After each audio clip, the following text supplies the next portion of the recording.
They have by far the highest ceiling out of any team in the league. Elite talent, NBA shot making, versatility, and the best coach in the league in John Shire. They can beat you in multiple ways: half court, full court, run and gun, walk it up. And they out-execute you, maybe except for that game versus Texas Tech. College basketball today, only on SportsGrid. Like Alabama, right? Is there a team that scores more than Alabama? No, right? But they're actually an under team over the last couple of years because their numbers are so high. You get these Americans in Queens College or Denver. Who the hell's betting on them, right? Nobody. So the lines stay low. They're just like, no one's hopping all over them. But every time you see an Alabama game, you're betting over, but you're losing money because the numbers are so big. In-game live, only on SportsGrid. Sometimes those coaches do get the axe regardless of what the owner said just a few short weeks ago. And sometimes, Joe, you can't have it both ways. Like a Jets fan, you probably want them to tank. They're doing a really good job of that by not even being competitive at this point. But at the same time, you sort of want it to be, yeah, we're not competitive winning games, but it looks like we have a future. We might have found our quarterback. We got a good foundation. Nothing is going right. The Early Line, only on SportsGrid. He's out again. Anthony Davis is injured once again and is going to miss time with the Dallas Mavericks for a minor groin strain. Likely will miss a few games. And I don't even know what a few games is to Anthony Davis because Anthony Davis seems to always be missing time. Pro basketball today, only on SportsGrid.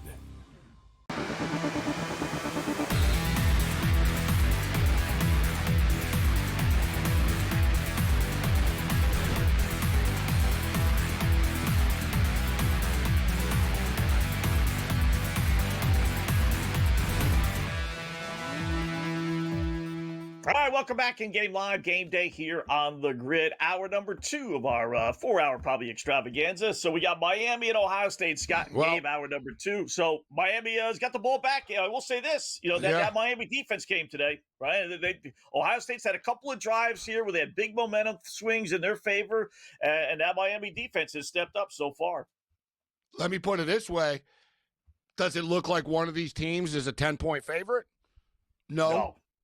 Like if this was a fight, like a boxing match, you'd be like, it's pretty evenly matched. Looks like they're totally evenly matched to me. Like, this guy's a big favorite. Like, I don't know.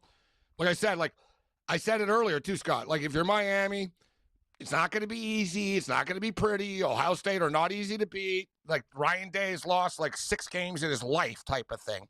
Like, you know what I mean? The guy doesn't literally. They don't lose a lot, right? So, yeah, literally. Like he's lost to Michigan 4 times and how many other games he lost, Scott? Another 5. I'm exaggerating a bit, but you know what I'm saying. Like literally, 8 games? Like maybe 8, less than 10 games probably in his carear. Like literally. Yeah, like people are like, you're gonna fire him. I'm like, you're gonna fire him. I remember his record. I was like, he's 106-5. Like, you want to fire the guy? I don't like him, but I'm like, you guys are insane. He's 106-5. Like, you know what I mean, or whatever it was. It was one of those my God. Like, it was like, wow, that's a crazy record. Like, he really does it, guys. If you think about it, he's lost to Michigan 4 times, lost in the playoffs a couple of times. That's one game, though. You know what I mean? So, Indiana this past, he lost to Indiana. They did lose to the Oregon. Okay, off the top of my head, what was 82-11? 82-11. That's pretty damn good.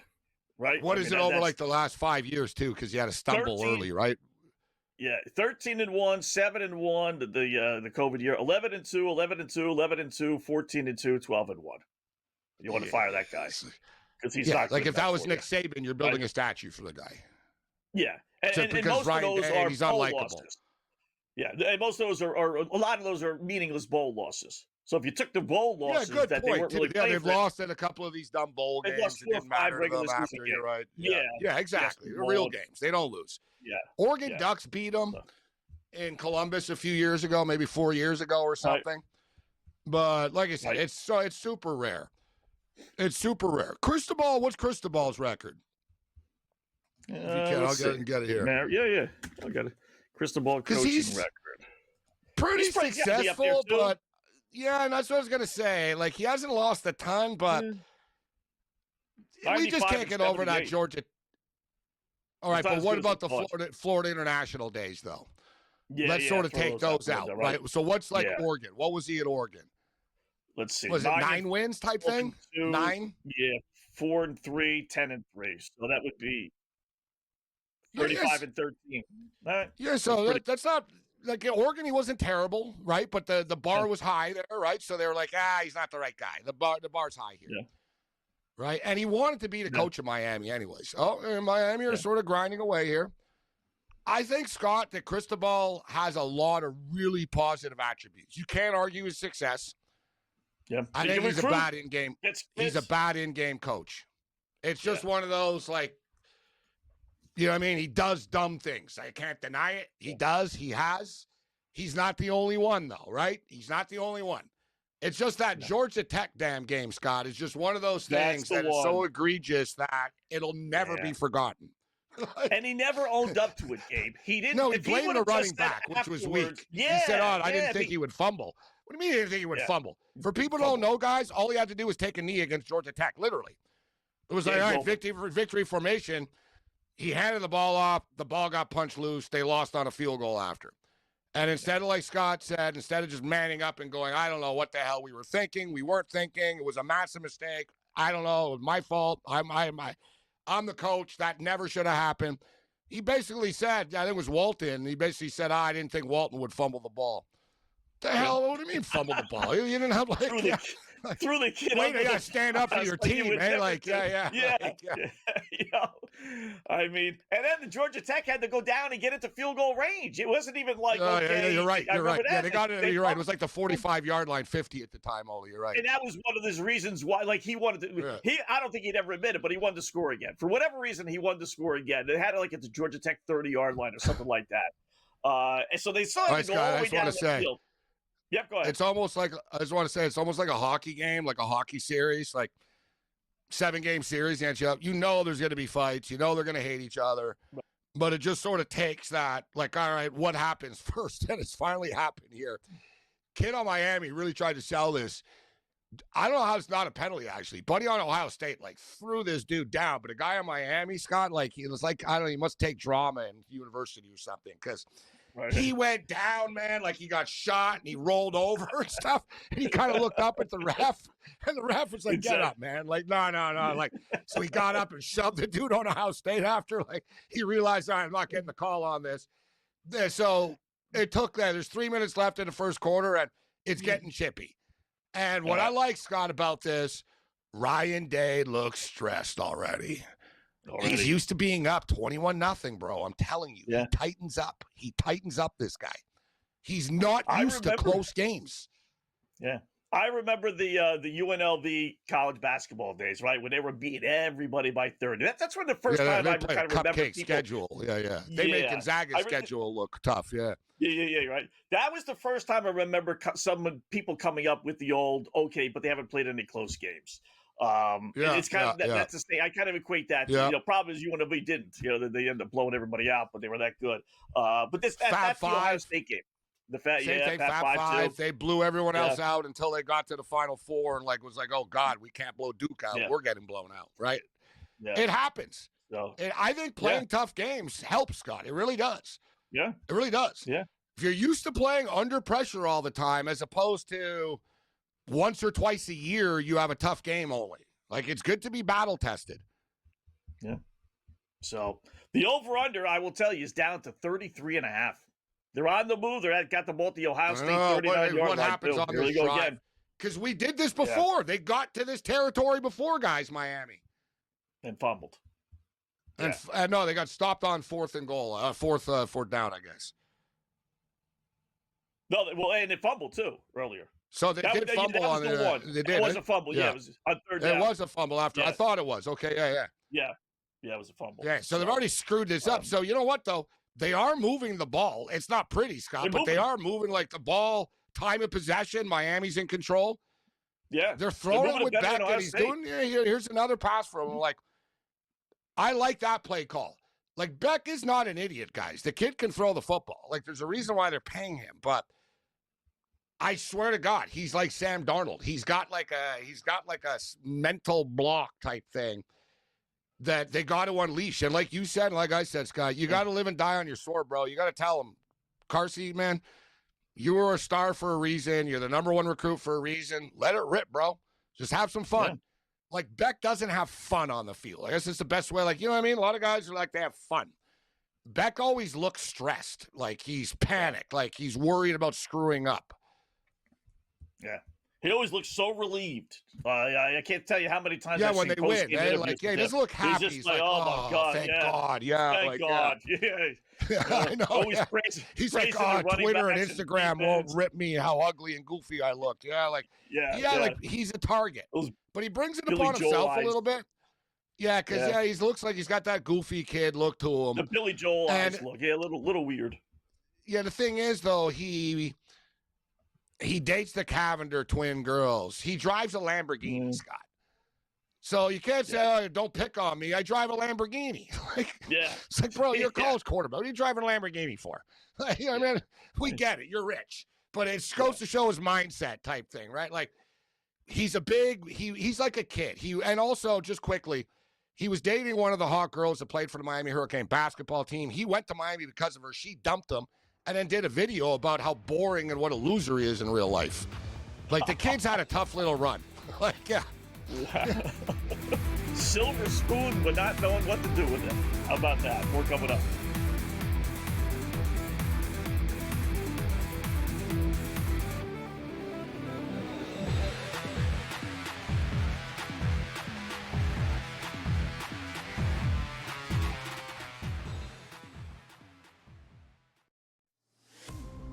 They have by far the highest ceiling out of any team in the league. Elite talent, NBA shot making, versatility, and the best coach in the league in John Shire. They can beat you in multiple ways: half court, full court, running gun, walk it up. And they out-execute you, maybe except for that game versus Texas Tech. College basketball today, only on SportsGrid. Like Alabama, right? Is there a team that scores more than Alabama?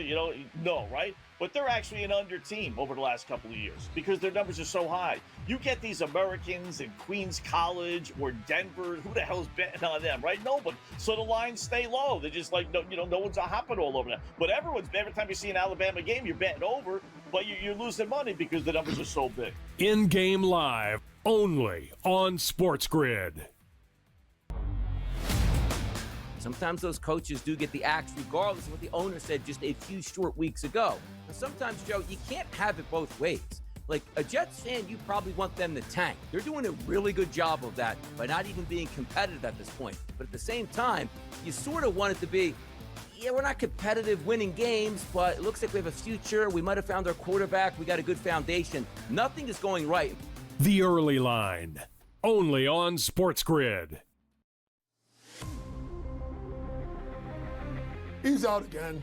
Anthony Davis is injured once again and is going to miss time with the Dallas Mavericks for a minor groin strain. Likely will miss a few games. And I don't even know what a few games is to Anthony Davis because Anthony Davis seems to always be missing time. Pro basketball today, only on SportsGrid.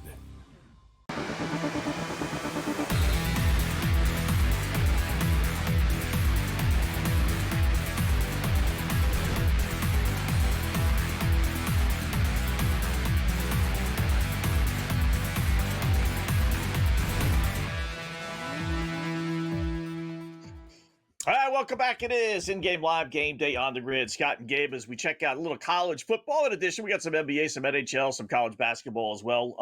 As the coach is back for Georgetown, by the way, after being suspended for a game, so we'll check in on that. I took a little flyer on St. John's. Your Nugget system's working. They're winning by 10 early right now. I'm telling you, man. I've seen it play out 1,000 times. It makes no sense. You break these games down, X's and O's, and then the whole world's not playing and this and that. And I think the Raptors are good to take now, though, Scott. At minus, we talk about it. The Raptors are good win-wise. They're not good ATS-wise. The Raptors are good underdogs. They never cover as favorites. Like, they'll win again. They'll win by 4 if they're favored by 9. Like, if they're favored by 6, they'll win by 2. Like they don't cover, but they always grind back. They've developed a little bit of a cocky attitude and habit over the last couple of days, Scott, because they came back by 21 against Orlando the other night. They were down by like 12 with 3 minutes left against Golden State the other day, and they beat them in overtime. You know, they're getting used to comebacks, which you know what I mean? I'm not a fan of, but Denver are now up 12, actually, 42-30. In-game total, 227.5, 8.5 left. A lot of basketball left, and the game is a pick 'em now. So the odds makers aren't ready to concede it yet. The game's a pick 'em, even though Denver's got a 12-point lead. Yeah. That's pretty big. You know, they were only a 6.5-point favorite. It's not like they were like a 10.5, 12.5-point favorite. For them to be down 12 and still favored, kind of, I would have thought it would have flipped eventually to Denver being the favorite there. But I want to jump in on the Raptors, Scott, but I'm waiting. I'm like, well, I want more. Like, I'm worried that Denver goes on a little bit of a run here, right? And they're up 47-30. I'm like, I should be getting, honestly, like right now, Scott, I don't know how you feel. I want 5.5 points down 12. Yeah. We're 6.5-point favorites. I want 4.5 plus 4.5, 5.5, and I'm biting. I'm not biting at plus 1.5. Yeah. I mean, like I said, you weren't a double-digit favorite, so little hesitant on flipping to Denver. Knicks are up big. We got a touchdown! Touchdown, we got Miami. Our first touchdown! The U! Wow, the U! And how about that? And cash it, baby. Put a touchdown on the board. We gave it to you. Yeah, Mark Fletcher. Touchdown, Mark Fletcher. Nice. Cash it. But yeah, and so what about the total? So 37.5 now. Yeah. Just sort of waiting to see.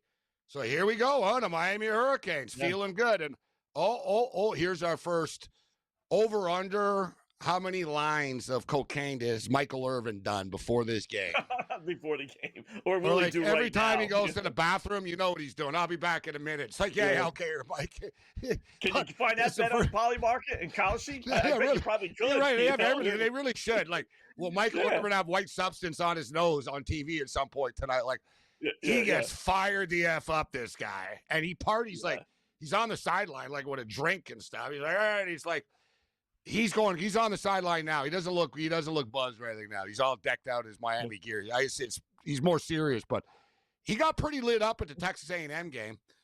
He started stepping on a Texas A&M jersey. Oh, did you see that after, guys? Yeah. No. He took like a baseball or a club to like a Texas A&M jersey in the stadium after the game.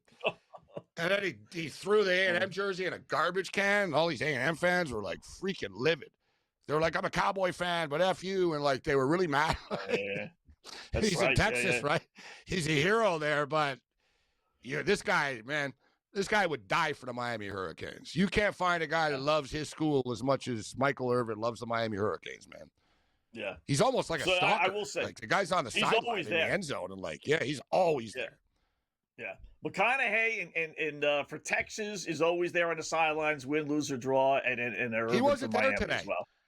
And I got to tell you, I'm sick and tired of seeing Cooper Manning. Nobody cares. You're not a quarterback. No one cares. His geeky-ass father in a stupid glass commercial. Every time there was a first down, they showed Cooper Manning in the stands. Like, stop doing this. Like, just stop. Like, why don't you show Bryce Underwood's mother? Like, no, you don't even know what she looks like, do you? No one cares, right? Like, it's one of those type of deals. Like, I swear, this all started. I'm sure I don't know if you remember this. It goes back. Busburger? Coach Krzyzewski's wife. They never showed people's wives on TV before in games or girlfriends. Never. Krzyzewski's wife, for whatever reason, in these tight NCAA games. All right, there's his wife, Linda, or whatever her name was, right? And like she's like looking nervous there. And then it was Kurt Warner's wife. It sort of started with this sort of, it was like, and then she got sick. So great story on Kurt Warner's wife. And then it's Stafford's wife and like their kids. And like, look at the other days. Scott, you're running a freaking daycare center. Matt Stafford's on the field with his 4 daughters and his wife's on the field before the game. Remember before the game, I said, I'm on the Rams, but I don't really like the way they're all laughing it up. McVay's doing interviews. Stafford's like playing daycare, and then Stafford sucked. Like, dude, keep your family out of this stuff. I don't want to sound old school, but I am, so I will. Like, I'm dead serious. Like, there's a reason Major League Baseball doesn't play around with that. Major League Baseball clubhouses, no kids allowed. No girlfriends, no wives, no kids. Like, simple as that. And you're not allowed in past these doors because they don't want a daycare center. They don't want distractions. They don't want wives and girlfriends there. They just want people focused on their job. The Rams weren't focused on their job. They got their ass handed to them by the Falcons. Yeah. There's a line in the sand as how far, at least it's been a while since I've covered a baseball game, but there's like a line where you can't cross here. Family, kids, nope. Even media members were able to cross the line, but the family media, it said media and players only on the clubhouse door. Yeah, exactly. Yeah, it's like, sorry, Mrs. Manningley, but I'll see you later. They'd all be waiting right outside. You have all the families waiting right outside in the tunnel and stuff, but they're not allowed in the clubhouse. I was around the Expos for years, and it kind of upset people because he was the star player and he got away with it, but there was one kid that was allowed in the room all the time. Vladimir Guerrero Jr. Yeah. He literally grew up like he sat at the locker stall. He took batting practice. I'm sure you've seen the pictures of him in Expo uniforms. And like it's a little. Yeah. He literally grew up like I don't even think he went to school, Scott. I'm dead serious. Like I remember kidding with someone about that. And they were like, don't worry about that. Because I said, this kid didn't even go to school. He's here every day. Right? And little Vlad, he's a little fat kid running around stuffing his face in the clubhouse. And people kind of used to roll their eyes. Yeah, Vlad kid, you know? Ohio State with the ball. We'll update the lines when we come back.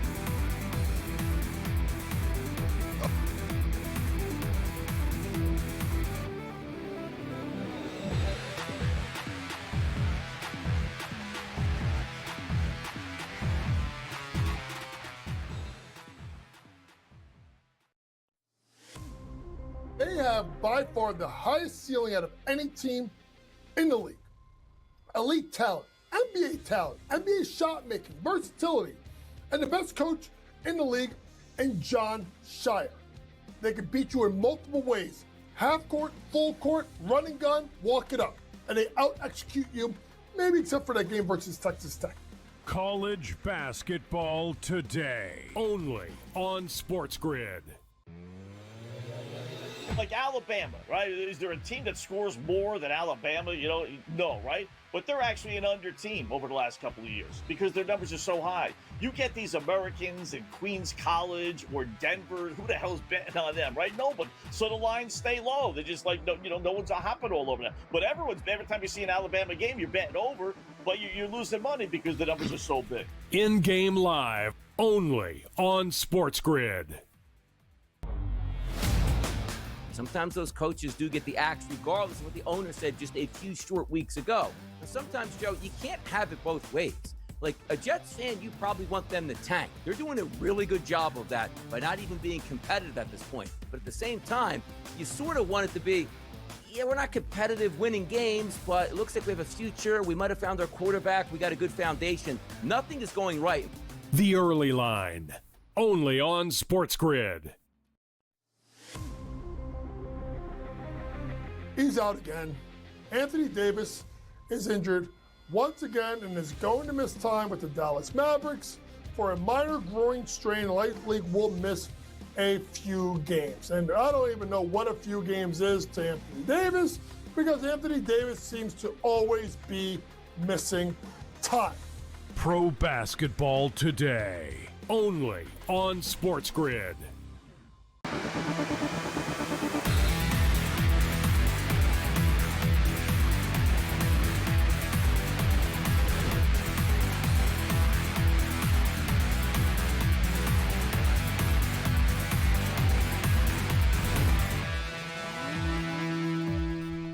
Welcome back in Game Live. If you're joining us for one of the first times, Gabe and I have this bad habit of don't ever go anywhere in a commercial. Always come back because there's always scoring on Monday and Thursday nights with the NFL. And, we should always bet, will there be a touchdown before we go to a break? Like next play or something, we'd be rich. Yeah. We'd be rich. Yeah. Like, will there be a touchdown? Yes, there will be a touchdown in the next 2 minutes. Yes. And there was here, but it was not Ohio State, even though they were driving. Wow. Pick six. They hit a 59-yard pass down the field. Looks like, oh, boy, wow, we got a game. And boom, they throw a little side out pattern. And I'll tell you what, man, Ohio State are learning, don't mess with Miami's speed. That's not a good idea, what you just did. I got to tell you, I'm in the minority here. I always fight back whenever I hear people criticize the ACC. I'm like, all right, Duke just beat Arizona State today. Virginia beat Missouri. Miami beat Texas A&M. Miami beat Notre Dame. What am I missing about how bad the ACC is? You know what I mean? Seems like they beat all these teams when they played them. So, like, I didn't look at it like that. Like, I respect Miami, and that Georgia Tech are good. It's a good conference. Like, you know what I mean? It's just there's new teams that are good, but wow is right, Scott. He gets picked off. That was a bad pass. He was trying to throw it. There were 3 wide receivers to the left, and he was throwing it to one of them at the he just sat on it. He saw it and was just timed it perfectly. Yeah. But the way he scored, Scott, with the speed after, it was almost like a slam dunk, like explanation point. It's one thing to get scored. Miami have a swagger now. Like, even Cristobal swearing. He's telling him, let's effing go, let's effing go. Like, he's all he was fired up on the side. He was like a player, he was pushing people, and he was pushing guys around.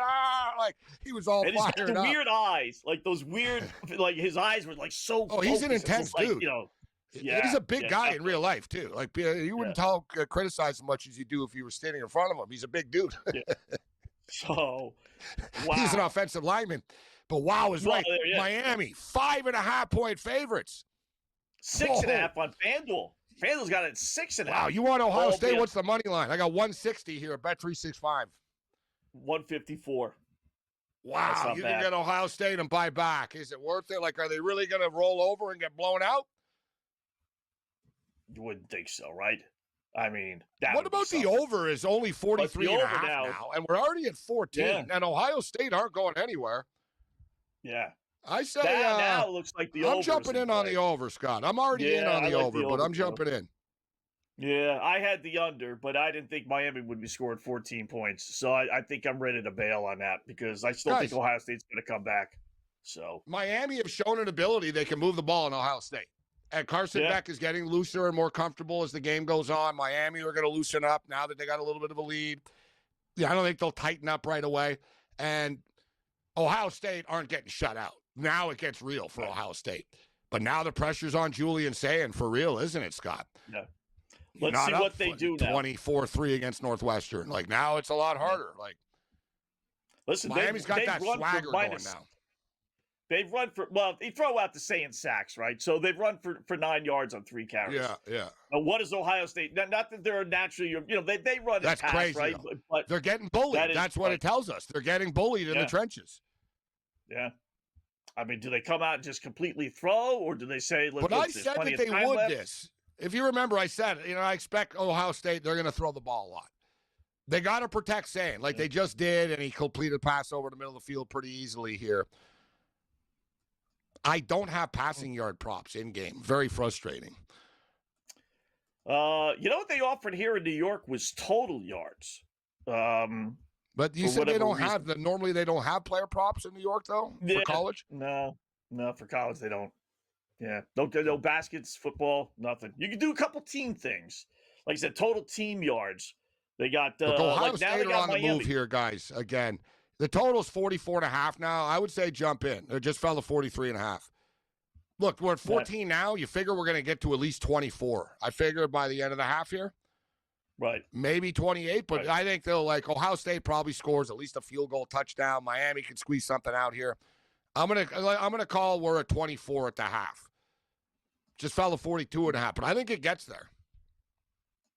And just out of curiosity, I'm gonna make a note of it. Georgia and Ole Miss's odds to win the national championship. Georgia is plus 440, and Ole Miss is 20-1. If Miami wins, let's make note of that and see how those numbers change. Play the winner. Yeah. Because they play the winner.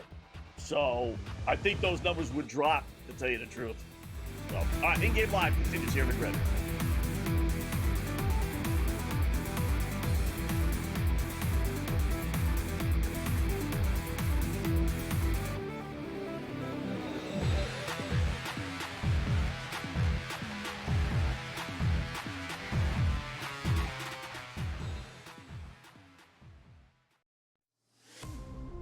They have by far the highest ceiling out of any team in the league. Elite talent, NBA talent, NBA shot making, versatility, and the best coach in the league in John Shire. They can beat you in multiple ways. Half court, full court, running gun, walk it up. And they out-execute you, maybe except for that game versus Texas Tech. College basketball today, only on SportsGrid. Like Alabama, right? Is there a team that scores more than Alabama? No, right? But they're actually an under team over the last couple of years because their numbers are so high. You get these Americans in Queens College or Denver. Who the hell's betting on them, right? No, but so the lines stay low. They're just like, no one's hopping all over them. But every time you see an Alabama game, you're betting over, but you're losing money because the numbers are so big. In-game live, only on SportsGrid. Sometimes those coaches do get the axe regardless of what the owner said just a few short weeks ago. And sometimes, Joe, you can't have it both ways. Like a Jets fan, you probably want them to tank. They're doing a really good job of that by not even being competitive at this point. But at the same time, you sort of want it to be, yeah, we're not competitive winning games, but it looks like we have a future. We might have found our quarterback. We got a good foundation. Nothing is going right. The Early Line, only on SportsGrid. He's out again. Anthony Davis is injured once again and is going to miss time with the Dallas Mavericks for a minor groin strain. Likely will miss a few games. And I don't even know what a few games is to Anthony Davis because Anthony Davis seems to always be missing time. Pro basketball today, only on SportsGrid.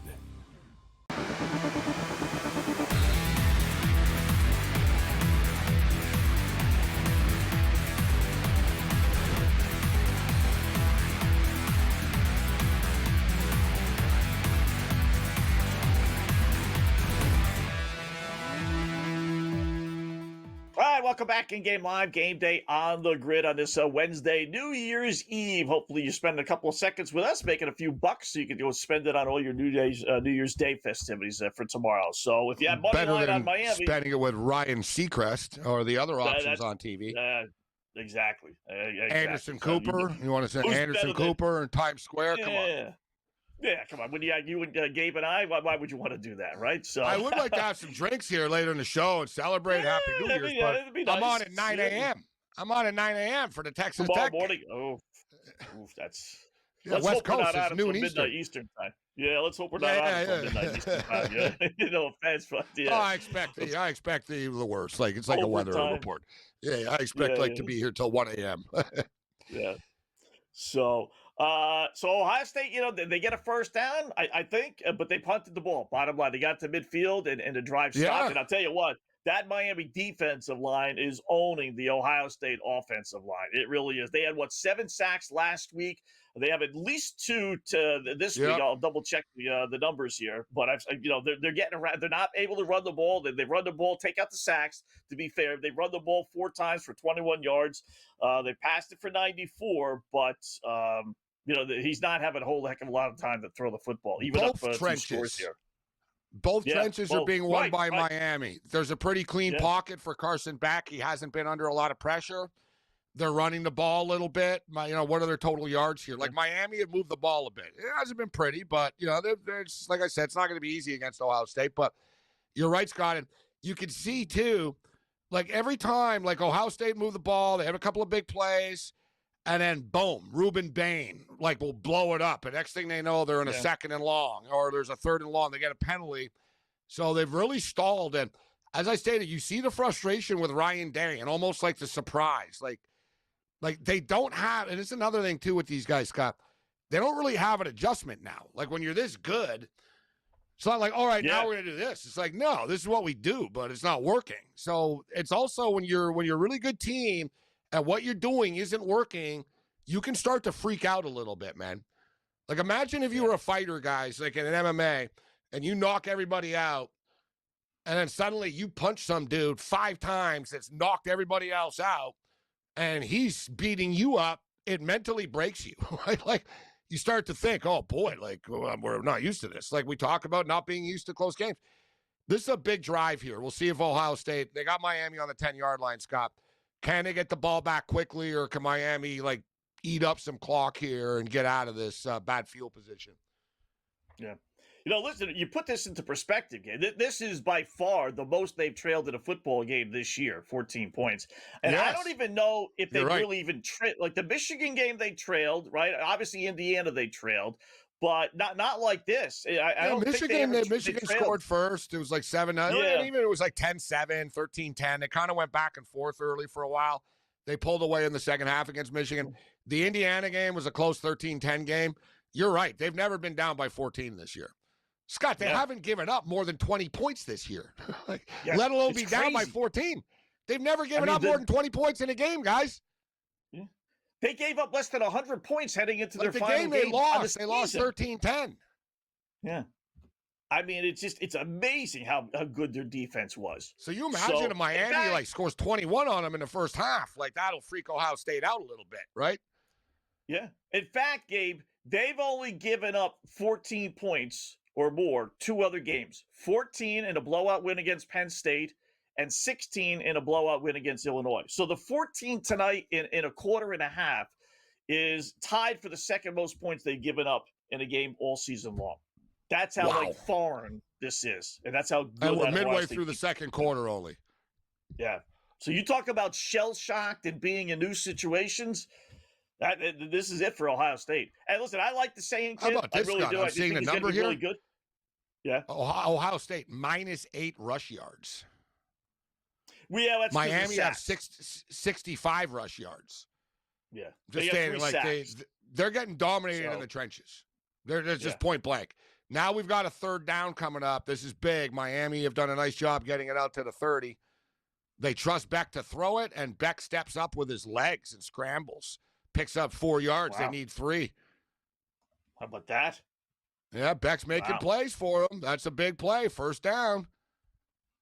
I'm not liking this for someone to bet the over in game here, though. They're bleeding the clock here, Scott, on purpose. Like they're trying to eat the half up now. You need a 3 and out there is what you really needed.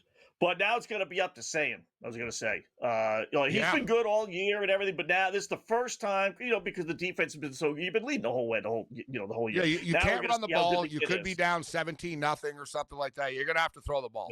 Yeah. You're going to have to make some plays, and you got to live up to the hype. You're right. We can't have it both ways. Everybody always says Jeremiah Smith's the greatest college player, blah blah, in the history of wide receivers, and they said the same thing about Marvin Harrison Jr. Carnell Tate's a stud too, but they do have studs to throw the football to. So you are right.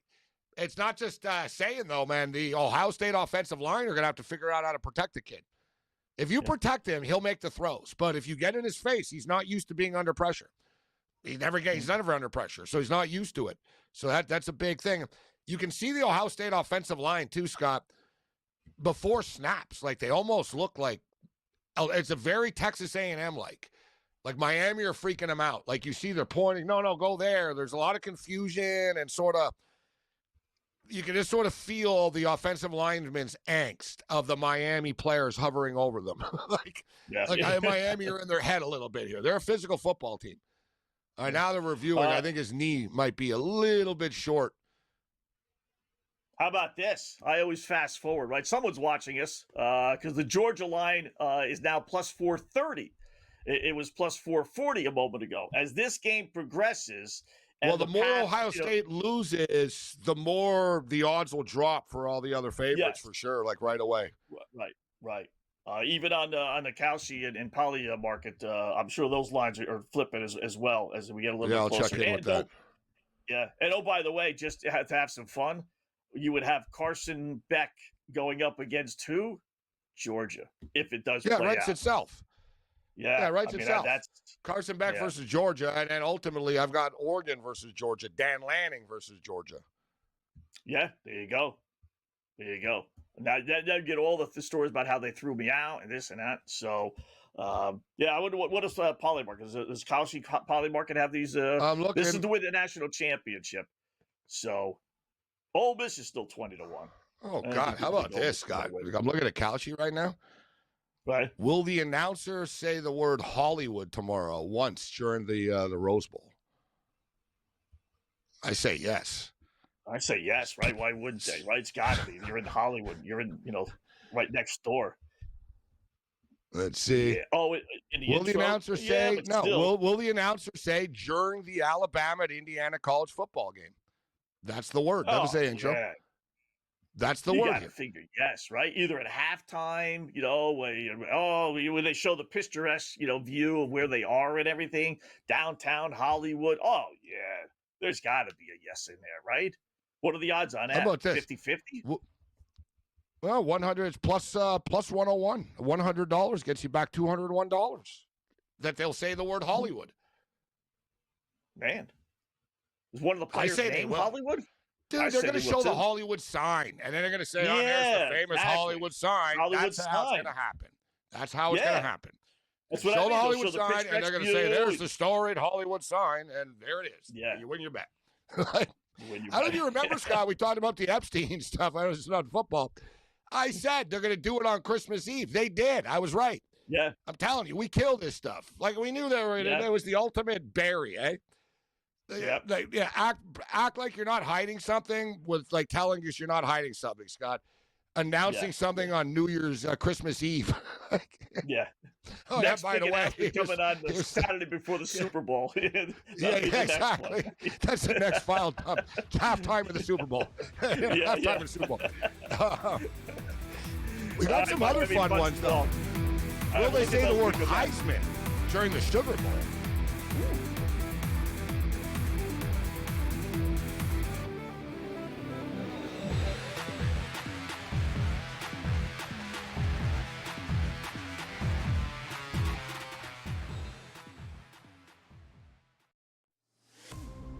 They have by far the highest ceiling out of any team in the league.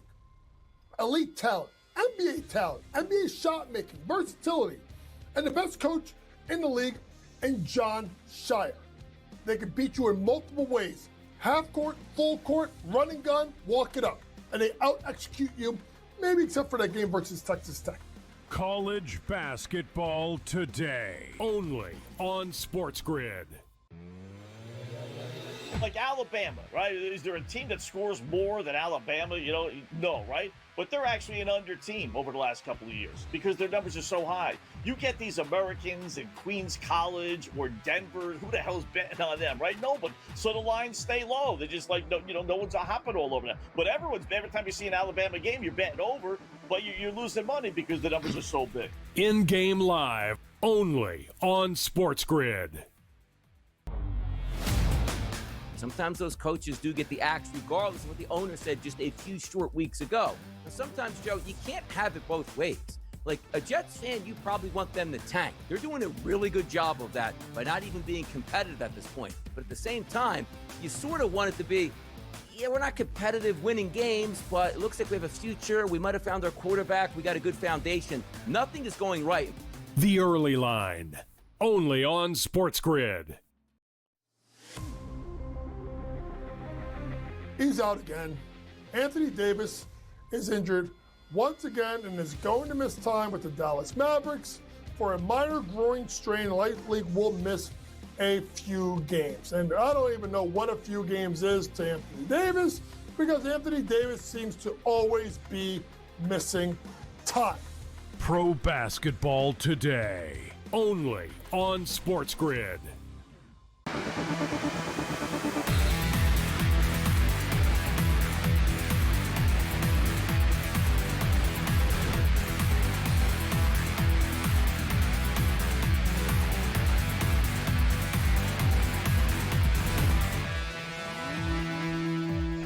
All right, welcome back in Game Live, Game Day here on the Grid. What do we got? About 5.5 minutes left to go. First half. They got him in a third and 9. Ball back already. Yeah, but suddenly, they got him in a 3rd and 9 on their own 10-yard line. Like Miami could pin them back and have good field position here. And dude, they terrorized Sayin, and Sayin looked scared and threw it away.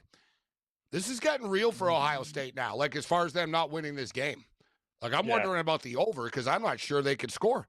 This is like our circumstance the other night when we said the 21-0 with the Falcons score. We would have told you, it's 14-0 at the half. Like if you just walked in, you were in a snowstorm, your car radio didn't work, you didn't know what the damn score was, Scott. You walked into the house. What's the score at the half? 14-0. You'd be like, damn, I knew Miami were going to get shut out. Like, you know what I mean? It's like, I knew last week Ohio was too State good. are screwed. They cannot do anything on offense. It's getting real now. And I'll see if this kid can return this. It was a nice punt. He punted from the end zone all the way to their 40-yard line. But Miami had the football on the 47-yard line in midfield right now. This is like, don't get conservative, Cristobal. We talked about it, about Cristobal getting conservative too quickly. Go for the dagger here. I would really try to score a touchdown and be up 21-0. I'd be throwing the ball here. Me too. Ohio State can't move the ball. Too.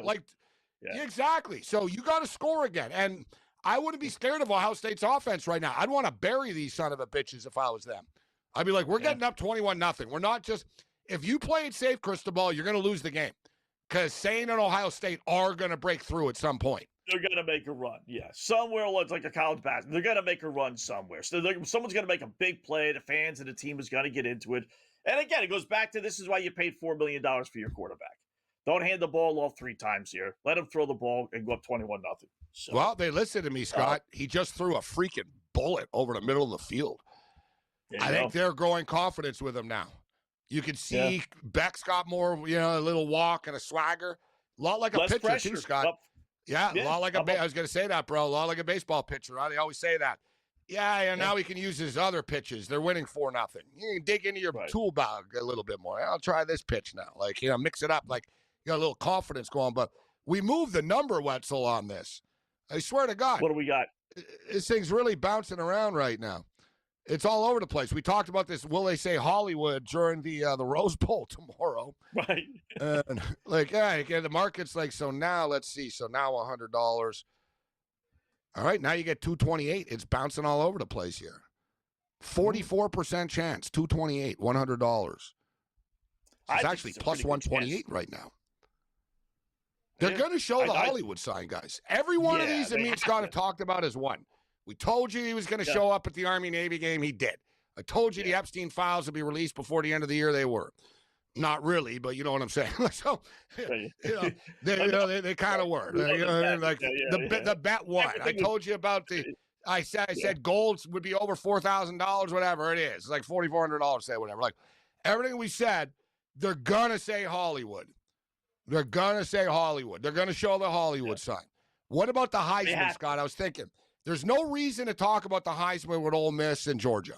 There were no players that were in the mix. But do they say, Trinidad and, Gunnar Stockton wasn't in the Heisman mix, but I'll tell you, he had a great year this year. Yeah. Will the word Heisman be brought up during a game? Yeah, good call with that one. Trinidad Chambliss goes to LSU and becomes a Heisman frontrunner. Yeah. That could be said. I would bet yes, just because it's a college football game. And you figure, all right, the word Heisman could come up at some point. Who does, here's a question. Who does their halftime show? Is it any Heisman, former Heisman Trophy winner where they would say, let's go to Trophy winner Archie Griffin? Let me see who the that's a good call, too. Let me see. Awful announcing often has, like, the announcing team. Let me teams, just to sort of get a feel for that, too. I wanted to bring it up, actually, with the coach. I'm sure, you noticed this, too. Are they never ever going to give Andre Ware a real game, huh? No. Andre Ware's been on TV forever. He always gets the bad games, bad bowl games. Like, and he's pretty good, He's a Heisman Trophy winner. That's why I bring it up. He's respected. He's a Heisman, and he's smart. Yeah, it's not like he's bad. Like, he's good at what he does. Watching the other day, he did a game that I thought was pretty good. It was a pretty high-profile game, actually, he did. I forget which one it was. Yeah. It was a higher-profile one. But I was just sort of thinking. I was like, I don't know. I heard that he likes it. I asked someone this before, like in the business at ESPN. I said, why does Andre Ware, like, always get, like, sort of bad games all the time when he's kind of a legend? And they said he likes it. They said, basically, he doesn't like leaving Texas much. He's not gung-ho. You know what I mean? Like, Herb Street will get on a plane right now with his dog, bro, and, I'll be there tomorrow. I'll be there in 6 hours, guys. Like, Ware's more of does it for fun, likes doing the games that he does, doesn't want the high-profile, like, high-pressure stuff of showing up on Wednesday for the meetings and all that. Like, he likes to show up on game day. You know what I mean? Like, All right, I guess if that's what Wow, another it is a first crazy down life. for Miami. Wow. Yeah, even the big, it's not just that easy, guys. Like, Tom Brady's not just showing up on Sunday afternoon, guys. Like, they get to the town on Wednesday night type thing. Ask Mark Sanchez about getting to the town too early in Indianapolis this year. Well, that story. What a crazy story. Huh? Yeah. I know he's got to go to court soon. He's going to court soon. Like, it's coming up. He got a delay, actually, with the court. Sorry. He was supposed to go to court like 2 weeks ago or last week. But, he got so injured. He got stabbed, right? So in the process, yeah, they arrested him. He got stabbed, but he's the one though that like the guy that stabbed him's not getting charged. Yeah, Mark Sanchez attacked an old man in an alley. There has got to be like I don't know if the dude was on. I don't know why. I don't want to say on drugs, right? But he was drunk only. He was drunk. Yeah, he wasn't on. He was drunk. He was drunk. Still, I mean, you act that crazy. He wants to run. Because the guy is suing the bar. The guy is suing the bar next door that Sanchez was drinking at too, of course, right? He's got this lawsuit out now, right? Like, yeah. It's like you overserved Sanchez, he attacked me. There was a bar next to the hotel, Sanchez staying in a hotel. Sanchez gets all wasted in a bar, and for whatever reason, goes in the alley and starts doing wind sprints, starts running up and down and working out against the wall and stuff. And some guy's just doing his job, like picking up the linen at the hotel in the back alley. And Sanchez told him to move the truck and attack him. And the guy stabbed Sanchez.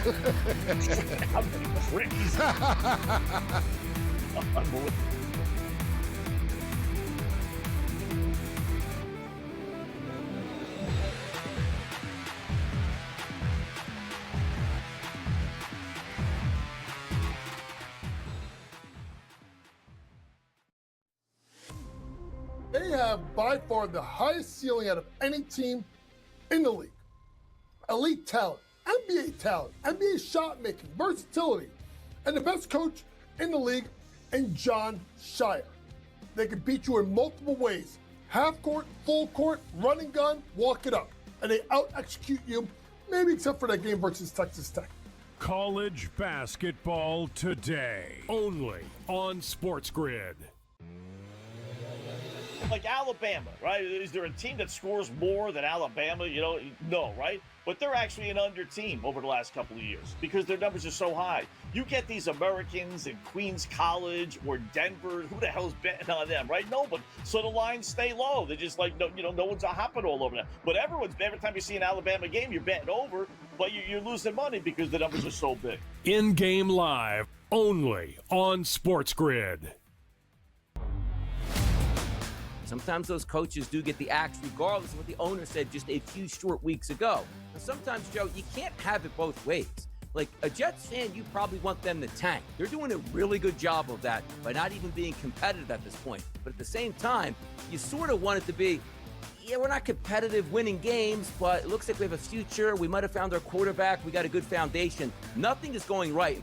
The Early Line, only on SportsGrid. He's out again. Anthony Davis is injured once again and is going to miss time with the Dallas Mavericks for a minor groin strain. Likely will miss a few games. And I don't even know what a few games is to Anthony Davis because Anthony Davis seems to always be missing time. Pro basketball today, only on SportsGrid.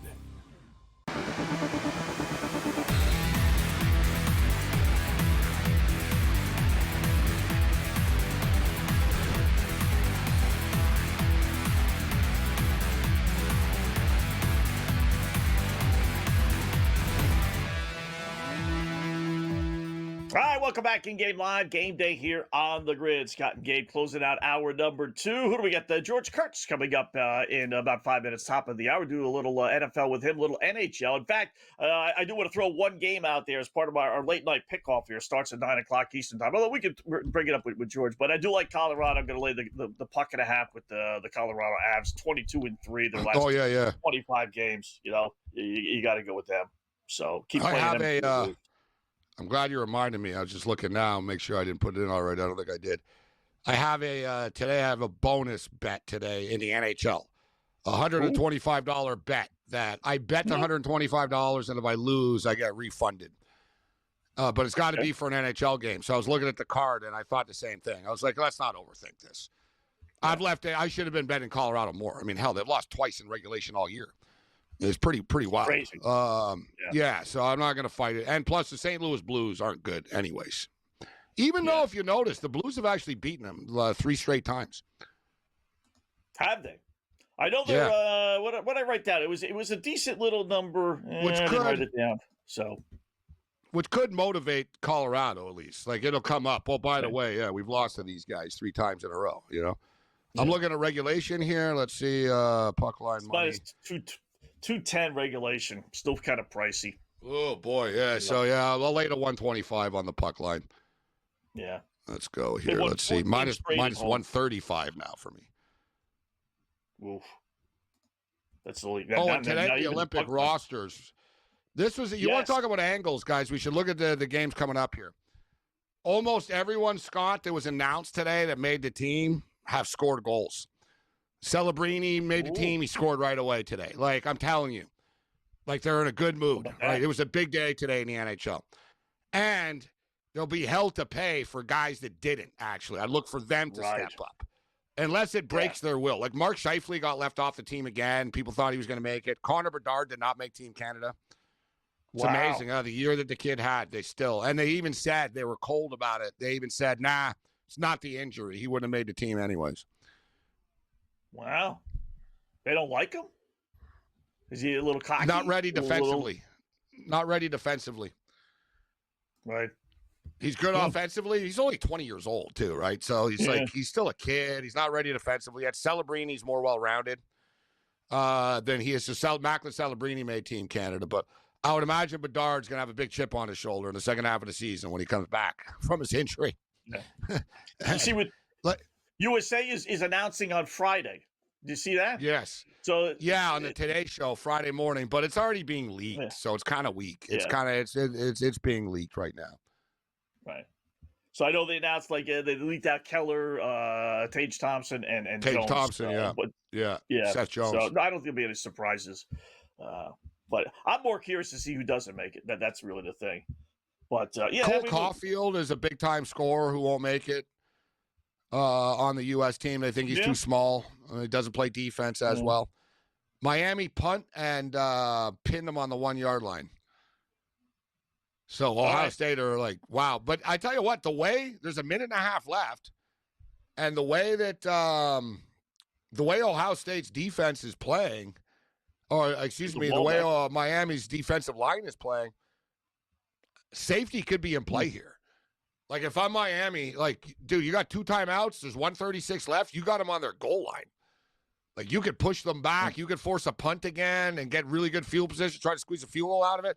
To me, Scott, Miami are playing with fire if they only have a 14-0 lead only. They really should have piled on a little bit more, man. Yeah, they had 3rd and 20 from the 40-yard line of Ohio State, and they threw a bomb. Yeah, why not just throw a 15-yard pass and kick the field goal? Kick the field goal, right? And now you're up 17-0. I mean, I get the chance of completing a bomb are so rare. It happens, obviously, but, just throw a little dump pass, get that 5, 7, 8 yards, and then make it a 50-yard field goal try. You up 17. I agree with you.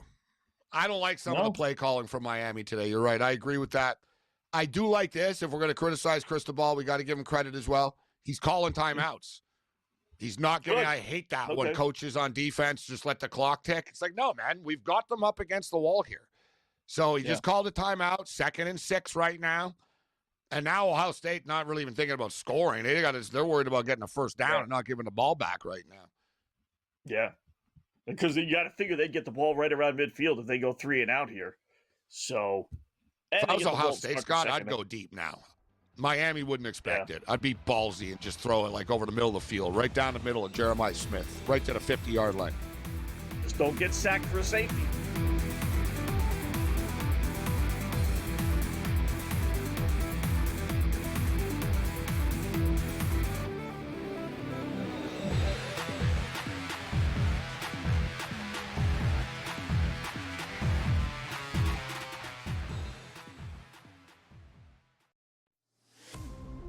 They have by far the highest ceiling out of any team in the league. Elite talent, NBA shot making, versatility, and the best coach in the league in John Shire. They can beat you in multiple ways. Half court, full court, running gun, walk it up. And they out-execute you, maybe except for that game versus Texas Tech. College basketball today, only on SportsGrid. Like Alabama, right? Is there a team that scores more than Alabama? No, right? But they're actually an under team over the last couple of years because their numbers are so high. You get these Americans in Queens College or Denver. Who the hell's betting on them, right? No, but so the lines stay low. They're just like, no one's hopping all over them. But every time you see an Alabama game, you're betting over, but you're losing money because the numbers are so big. In-game live, only on SportsGrid. Sometimes those coaches do get the axe regardless of what the owner said just a few short weeks ago. And sometimes, Joe, you can't have it both ways. Like a Jets fan, you probably want them to tank. They're doing a really good job of that by not even being competitive at this point. But at the same time, you sort of want it to be, yeah, we're not competitive winning games, but it looks like we have a future. We might have found our quarterback. We got a good foundation. Nothing is going right. The Early Line, only on SportsGrid. He's out again. Anthony Davis is injured once again and is going to miss time with the Dallas Mavericks for a minor groin strain. Likely will miss a few games. And I don't even know what a few games is to Anthony Davis because Anthony Davis seems to always be missing time. Pro basketball today, only on SportsGrid.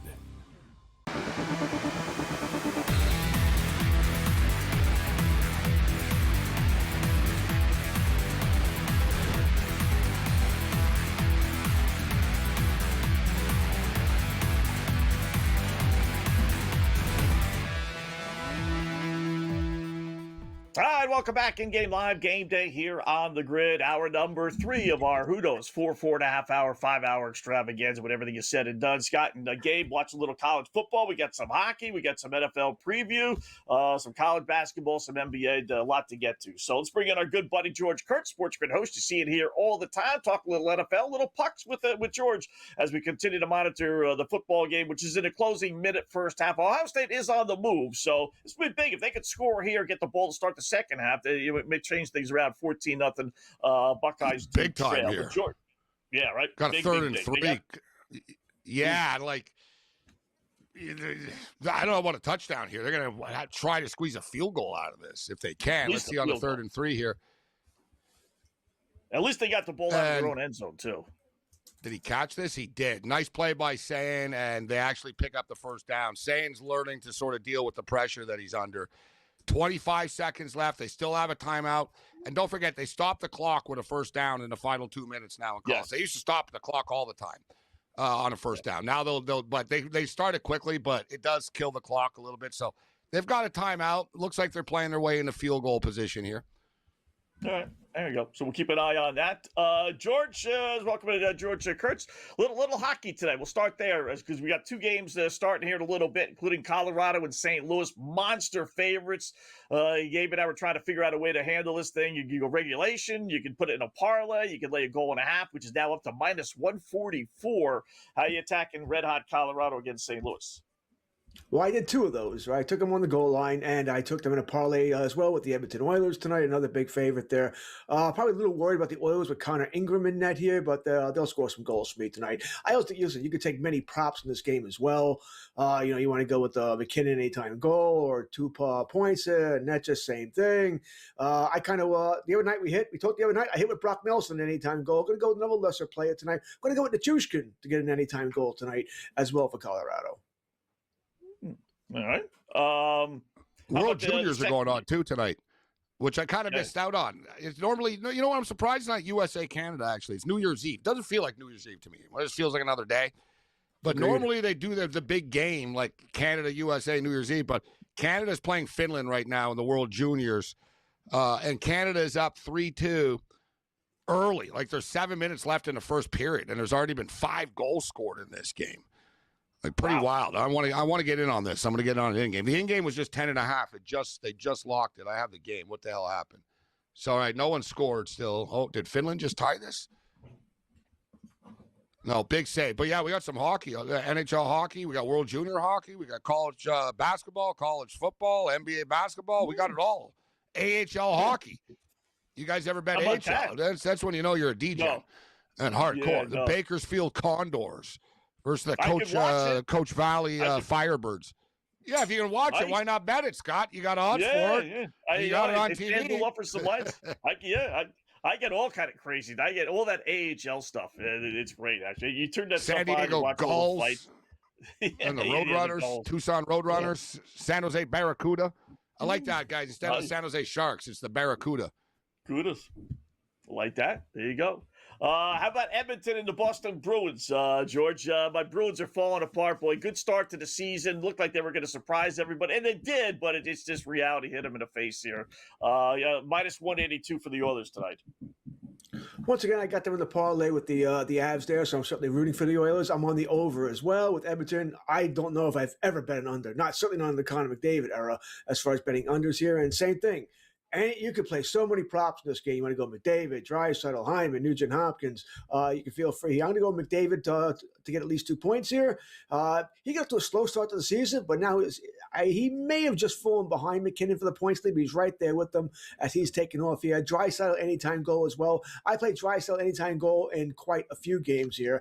He always seems to score. Went to a little dry spell for there about last week, maybe for 4 or 5 games, but he's back now. He'll score tonight. How about a Bruin or an Edmonton Colorado parlay? That brings it down to basically even money, minus 103. That's what I did. I had it minus 110. It got better. I did it earlier this morning. I thought it might get worse.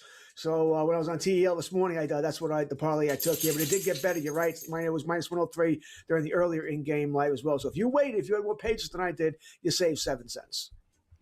Edmonton are never a lock. They're playing better hockey. Yeah. It is New Year's Eve, so, they're going to be fired up at home and all that type of stuff. But Flyers are in Calgary. Flyers continue their road trip.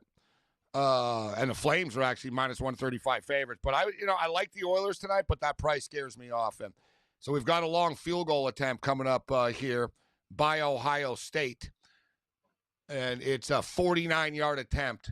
It is lined up down the middle of the field. And he is nowhere near close. So we go to the half 14-0. Wow. Yeah. The Miami Hurricanes shut them out in the first half. 14-0. They give it up number now 2 ranked points. team in the country. Yeah. Give it up 3 points in the last game and a half in this playoff. This is the Miami defense. At Texas A&M and versus Ohio. Yeah. That defense, man. Can't say, but the ACC. These guys are good. Their defense is nasty. Yeah. Got that chip on their shoulder. It's down to Georgia plus 420 now. As this game gets longer and longer, Ole Miss is down to 19-1. I told you, you want to bet that during the national championship. I wish Kalshi had to mark it up for will there be a country music artist playing at the half here? It is the Cotton Bowl? I'm assuming, they don't do the Dr. Pepper stuff anymore, right? So I'm missing that. No, actually. I think the first round. Yeah. Any surprises, George, for you with the announcements on the Olympic teams? I know we don't have the full team for the Americans, but any surprises so far for you? I am kind of surprised. Listen, we'll start with the Islanders, right? I'm glad Matthew Schaefer didn't make it, by the way. He needs to break. The 18-year-old. I'm happy he didn't go there. And I think Team Canada probably made the right move. Like most people, I am surprised that it was Bo Horvat over Bennett. Horvat's been great for the Islanders when healthy. All right, he's scoring goals there. He's really been their only true goal-scoring threat. So I understand why. But losing Bennett, who's a winner, that guy, he seemed to score big goals when you need him to score big goals. That was a little bit of a surprise here. I guess, what was it, Fanatics weren't kidding the other night. Suzuki did make it there. So I kind of find that funny. Maybe they did know the roster early. They clearly did. And Suzuki said, though, today that he didn't believe it. Like, he basically said that until he got the call, right? But that was a massive screw-up. Like, to have, this big anticipation about a roster reveal and Fanatics start selling the team jerseys and stuff 48 hours ago. Yeah, Scott, people like Montreal Canadian fans were on top of it right away. And they said, look, Fanatics are selling Team Canada Nick Suzuki jerseys for the Olympics. Right? And it's kind of like hard to hide, like the roster reveal if Fanatics already knew, right? So they clearly did know. Listen, it's when you get to Team Canada, it's hard to really, you're splitting hairs, Kurtz, right? You can tell. I agree. I'm surprised a little bit about Bennett. Scheifele, they clearly don't like. Scheifele got left off the Four Nations team. He got left off this team. Connor Bedard got left off the team, and it was reported that it wasn't just the injury, that he wasn't going to make the team anyways, which is pretty harsh, actually. I saw a roster, guys, of Team Canada's guys that got left off the team, and you could argue that they would win a medal. Yeah, I thought the same thing. I saw this. I don't know if I saw the same one, but I saw the same thing. Listen, they're loaded. They're always it was people John left out. Tavares, Mark Scheifele, Connor Bedard. It was like, it's a pretty good team, actually. A lot of good Canadian hockey players. All right, there's always going to be guys who are left. Not everyone can make it, right? Like Bedard and Celebrini are kind of the same. They're kids. They're smaller. I would take Celebrini. Canada don't like young players. They're just sort of like they want veteran guys. You don't trust them. That's what it is. You just don't trust them. You trust the veterans here, which I understand, but I'm a guy who believes that the best players have to play. It's pretty wild. Team Canada only have 2 players that were born after 1995. Just for the record, you want to talk about they don't trust kids. Wow, you talk about young. Way we feel old. Yeah. That's great there. I know. Only 2 guys, 1995. I will talk some NFL with you when we come back. Colorado already 1-0.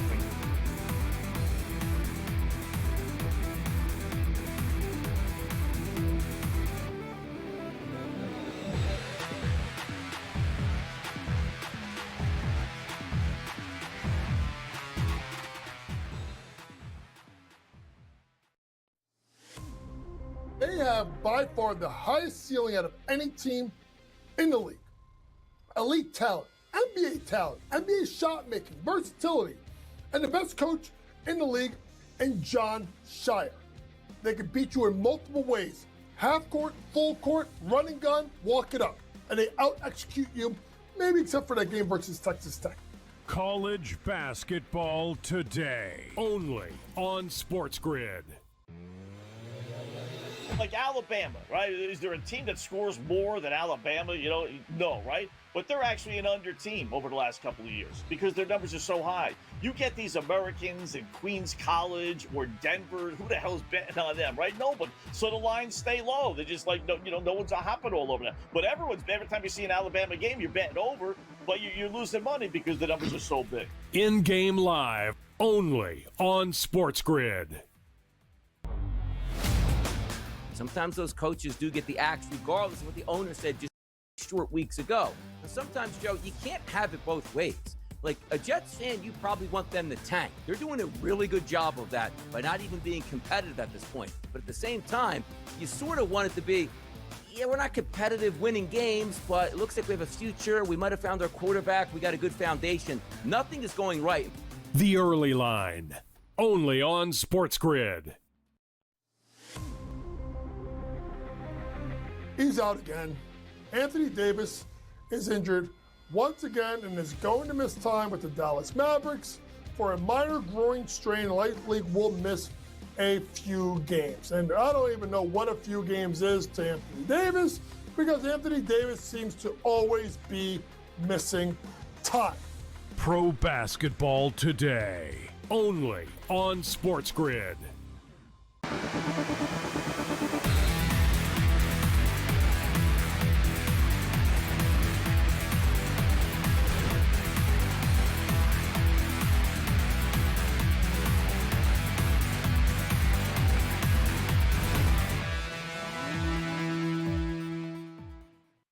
All right, welcome back in Game Live, Game Day here on the grid. Scott and Gabe, we are at the half talk with our good buddy George Kurtz. A little NFL preview here coming up, but just to let you know, Miami does lead 14-0. They're laying 6.5, and the over-under is down to 35.5. Buckeyes will get the ball to start the second half, but we'll keep you posted. Big drive for them, probably boy. won't start for another 10-15 minutes. What's that, Gabe? Big drive for them when they get the ball first. They need to get back in this. And the total, too, has been swinging, and I got all excited about the over, and I started chasing a little bit. unfortunate. And Kurt, you're not a big college football guy, but I'll tell you what, you're an NFL fan. If you're an NFL fan, you should be watching this game because there are literally like 20 guys on the field like that are going to be. Ruben Bain could be the top pick in the NFL draft. Arvell Reese could be like a top 5 pick in the draft. Caleb Downs will be a top 10 pick in the draft. I could go on and on, man. Like unbelievable talent in this football game right now. But let's just throw one thing out here with the pucks, guys, which I didn't bet them. I was a little bit worried. I was like, all right, I nearly took Dallas tonight, but Buffalo won, what, 9 in a row now. Yeah. You did? You took Buffalo, Kurtz? You got in front of the streak tonight? No. Now. I took Dallas. Yeah, you got in front of the streak. Yeah, they've won 9 in a row, and you're getting Dallas in Dallas.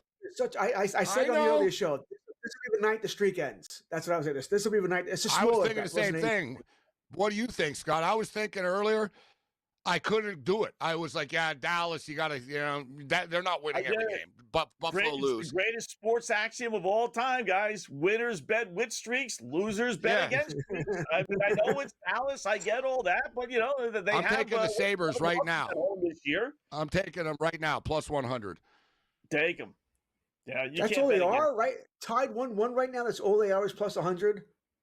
Yeah. Yeah, the odds makers know that the Sabres are in this game. Yeah. I got plus 116, by the way. So I'm getting a little bit better number. Oh, screw you. Oh, suck on that. Isn't that good for you, Kurt? Maybe I'll hedge. Colorado scored again, and that's going back and forth. Maybe there was a goal that was disallowed, but Carr had scored the second goal. They took it back? I think it's 1-0 Avs. 1-0 Avs. Disallowed. Doesn't matter. Nichushkin got the goal. He's my anytime goal scorer. This is 2 in a row for average. I'm going to keep going with this. Carr, That'll just upset Colorado. They'll score again in a minute. They'll get mad and score again. They'll be like, all right, screw you. Devils down 2-0 against Columbus. Scored 3 in the third. Now lead with 12 minutes left. They scored 3 goals in the first 8 minutes. Yeah, I think when I first came on this show, it was 2-0 when I came on the show, and now it's 3-2. So go Devils, go! I'm on the another small bet, so I'm on the Devils tonight. That's good as well. But listen, what that's about the Flames? Yeah, guys, the Flames are hot right now. Like the Flames are like they've been winning hockey games. Right? Flyers they're played 7-3 in their last. Well. Yeah, and you had the big Vancouver game last night. Yeah. Look at that. It's another small bet on the Flames tonight. They are favorites, Scott. Like the odds makers, they're getting sharper with hockey. Like they're like, yeah. Now we know Calgary are playing better. And listen, Calgary are literally 1 game away from 500. You don't think this matters? They know this. It's the new year too. It's so symbolic. New Year's Eve, you get to 18-4 after the disastrous start to the season. It'd be pretty big. Yeah, and if you're the Flyers, you've been winning, you've been on the road, right? Well, you had the Seattle. Look, you've been at Chicago, you won. You went to Seattle, you lost. You had the little talk-it return game. That was last night. It was a chippy game, 6-3 game. Now you're playing in Calgary, and Vancouver and Calgary is not right beside each other. It's a pain in the ass. Like Philadelphia definitely did not get to Calgary and to bed till like 4 a.m., 4 a.m. type thing. I like the Flames tonight. Yeah. It's a little heavy in price at minus 142, but I like them as well. That's not that bad. All right, guys, now I'm seeing 3-0 for the Avalanche. I told you. It just pissed them off. Did they just score? What's going on here? I've got 3-0 as well. And Nichushkin 2 goals. McKinnon got the other one. I told you. Yeah, it'll just piss them off. And they did. Yeah. They scored 2 more. They did. Jeez. Like, what the hell is going on with this team? They're a juggernaut. Yeah, they scored Michigan basketball. 3 goals in 2:26. Gets the second one, and McKinnon gets his 33rd. So, wow, 13 seconds. I got to tell you guys, speaking of the Olympics, and Kurtz, I'll throw it to you on this one. John Cooper is super loyal. You see all the Lightning players are on Team Canada and stuff. We can't. Jordan Binnington's a mess, bro. Like, you got to go with Logan Thompson. They're going to go with Binnington because he was the Four Nations guy. The leash has to be incredibly short, though, guys. That's Canada. Like, seriously, it's got to be Logan Thompson is the one goalie for Canada, in my opinion. No argument here. You and I have already discussed this, right? I mean, you want to give Binnington the first game to say thank you for winning the Four Nations, and he won the Four Nations. He did. He played fantastic. But that being said, I mean, Thompson's outplayed him massively, really ever since here.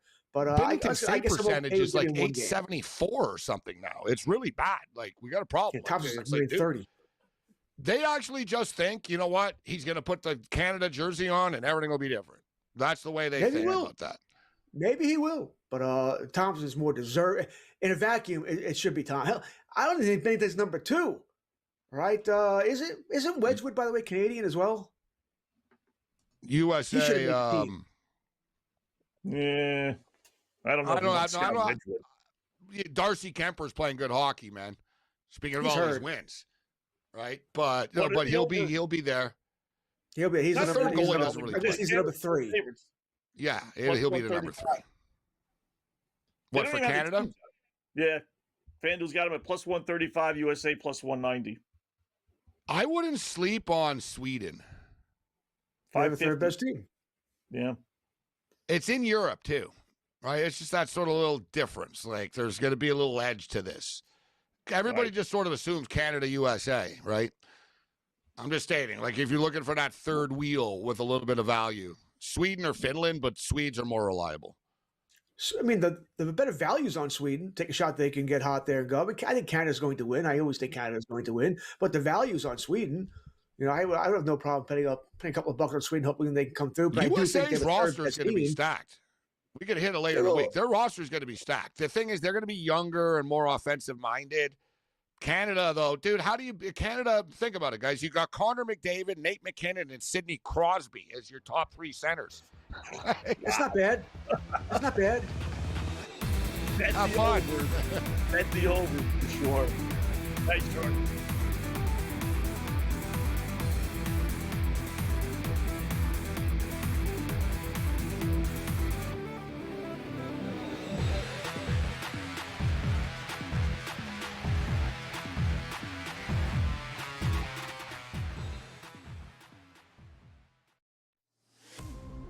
They have by far the highest ceiling out of any team in the league. Elite talent, NBA shot making, versatility, and the best coach in the league in John Shire. They can beat you in multiple ways: half court, full court, running gun, walk it up. And they out execute you, maybe except for that game versus Texas Tech. College basketball today, only on SportsGrid. Like Alabama, right? Is there a team that scores more than Alabama? No, right? But they're actually an under team over the last couple of years because their numbers are so high.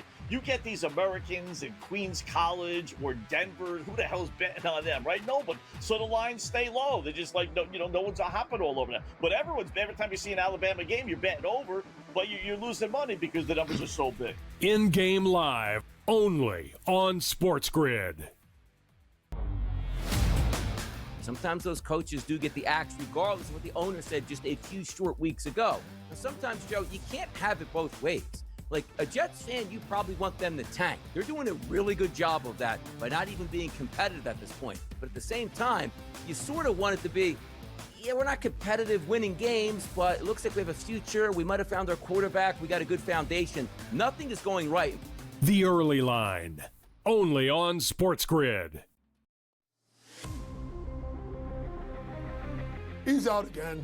Anthony Davis is injured once again and is going to miss time with the Dallas Mavericks for a minor groin strain. Likely will miss a few games. And I don't even know what a few games is to Anthony Davis because Anthony Davis seems to always be missing time.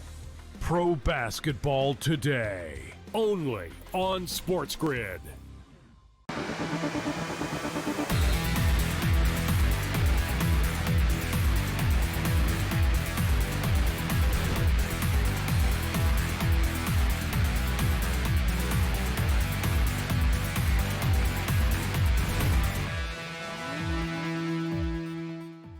All right, welcome back in Game Live. Game Day here on the grid. Scott and Gabe. Halftime still underway there. Waiting for the second half to begin. We'll talk with Kobe Danton about 5 minutes when the second half begins. So 4-0 Gabe, Colorado.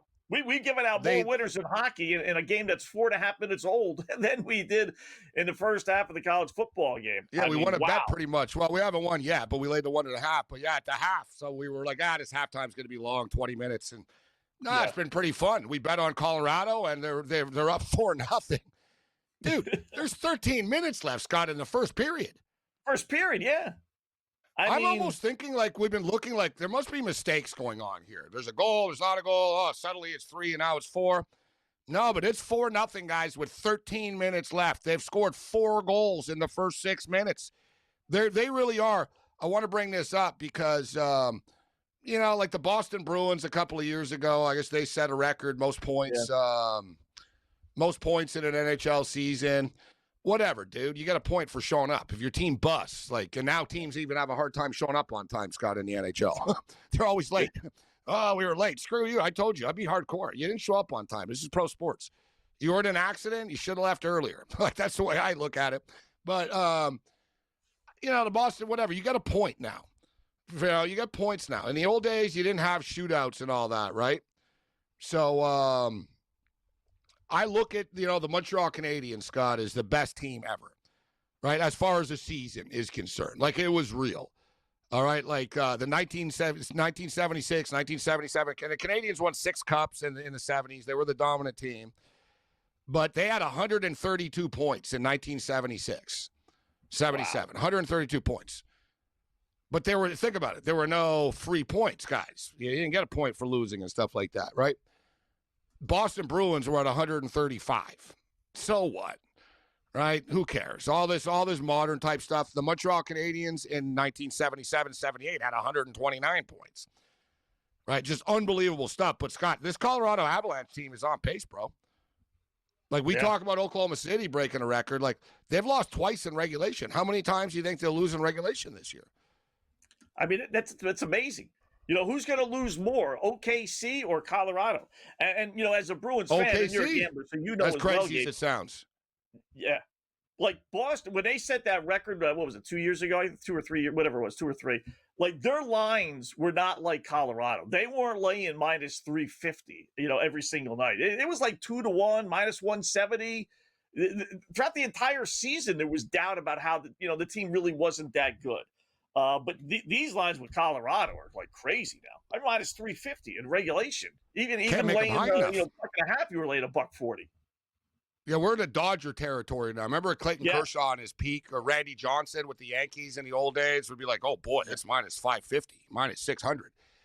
Kershaw, guys, Clayton Kershaw actually had a run where the Dodgers went 49-3 in 52 starts. Yeah. There was a story in Vegas. They were like, we cannot make this high enough. People are just killing us with the parlays, right? With this stuff all the time. They could have been they were like, yeah, make it 550, make it 600. What are we going to get to with Colorado at some point with the odds? They can't keep giving money away. I remember the craziest. I feel like a fool. I left it on the table, Scott. I should be betting them more every game, and I really haven't been. I got to be honest with you. I really I've been betting it, but I don't. It's not religious for me. It should be a religious experience. It's free money. You know what I mean? I will say I jumped on late, but it's religious now. This is their 39th game, right? They're not going to lose. It's 4-0, right? They've only lost twice. We're approaching the halfway point. What's their goal differential? 2 regulation losses. I mean, what's their goal differential? Let me see their goal differential. I imagine it's just stupid, sick, crazy.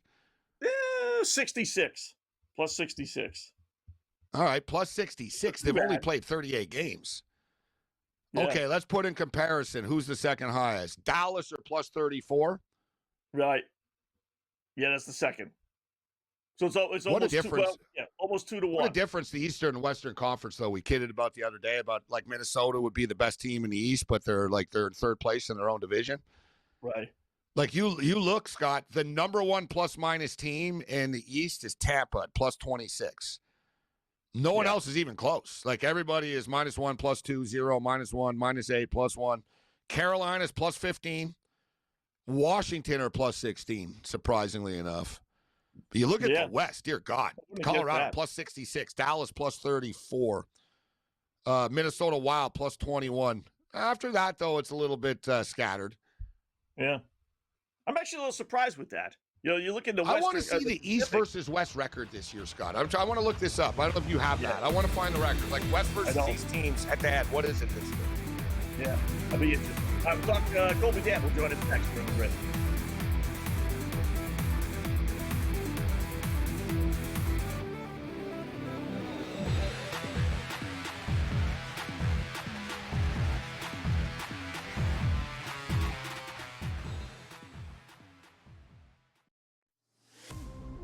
They have by far the highest ceiling out of any team in the league.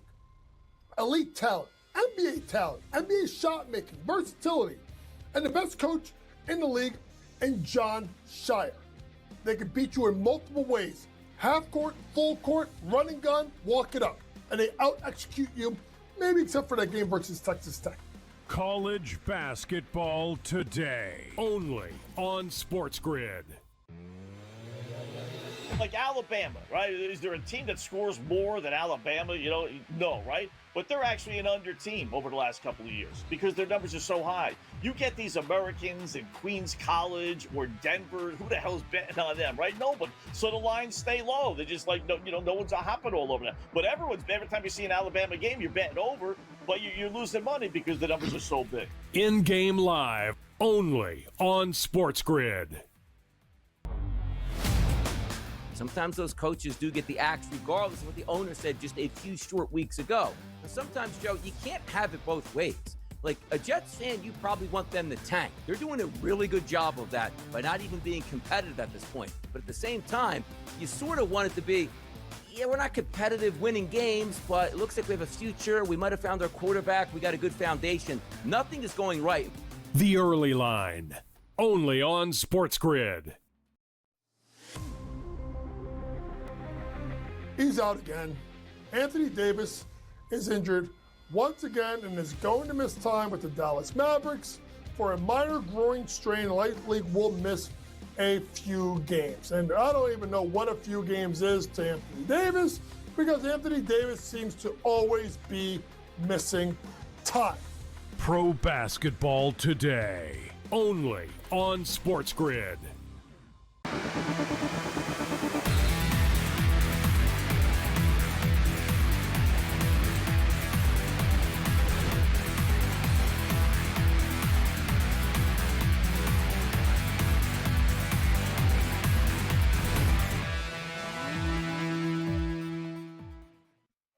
All right, welcome back in Game Live, Game Day here on the grid. Second half kickoff is underway. I will tell you, AI makes a lot of mistakes on Google, I will tell you.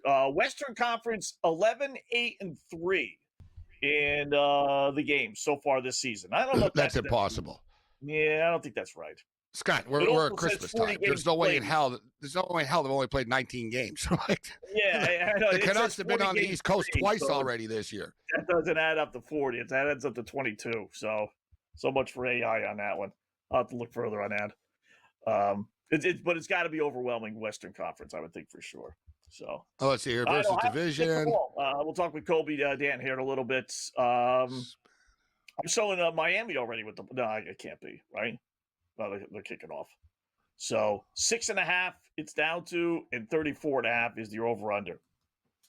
You were on the we'll over. Get back to this after. We'll get back to it after. But I found some. I got the East versus West records.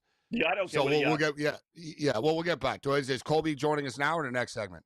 Oh, we're waiting for him. That's right. He's resetting. Yeah, he's resetting. Yeah, I'm looking here, Scott. So Colorado are 12-2-2 against the East. Dallas are 9-3-4 against the East. Minnesota are 8-5-2. Nashville 7-9. All right, so the top three teams only. Let's see the other division. Edmonton is 11-7-3 against the East. Vegas 9-4. Anaheim 11-6. LA 6-7. Vancouver 7-8, Calgary 7-3. So yeah, it seems to be sided towards the West, but I'll try to figure out the exact number. But yeah, second half off and running. We'll see if we can get some freaking points here. Yeah, we didn't get to this, Scott. I love the fact that the running back on Ohio State's name is Bo Jackson. He's good, but he ain't no Bo Jackson. No. He is good, Bo Jackson. Like his prop was 80.5. He is good, but it's like, that's pretty rough, bro, if you're a running back and your name is Bo Jackson. Yeah. It's great that he's in at this level, but that's a lot of pressure. So, all right, we got Colby now?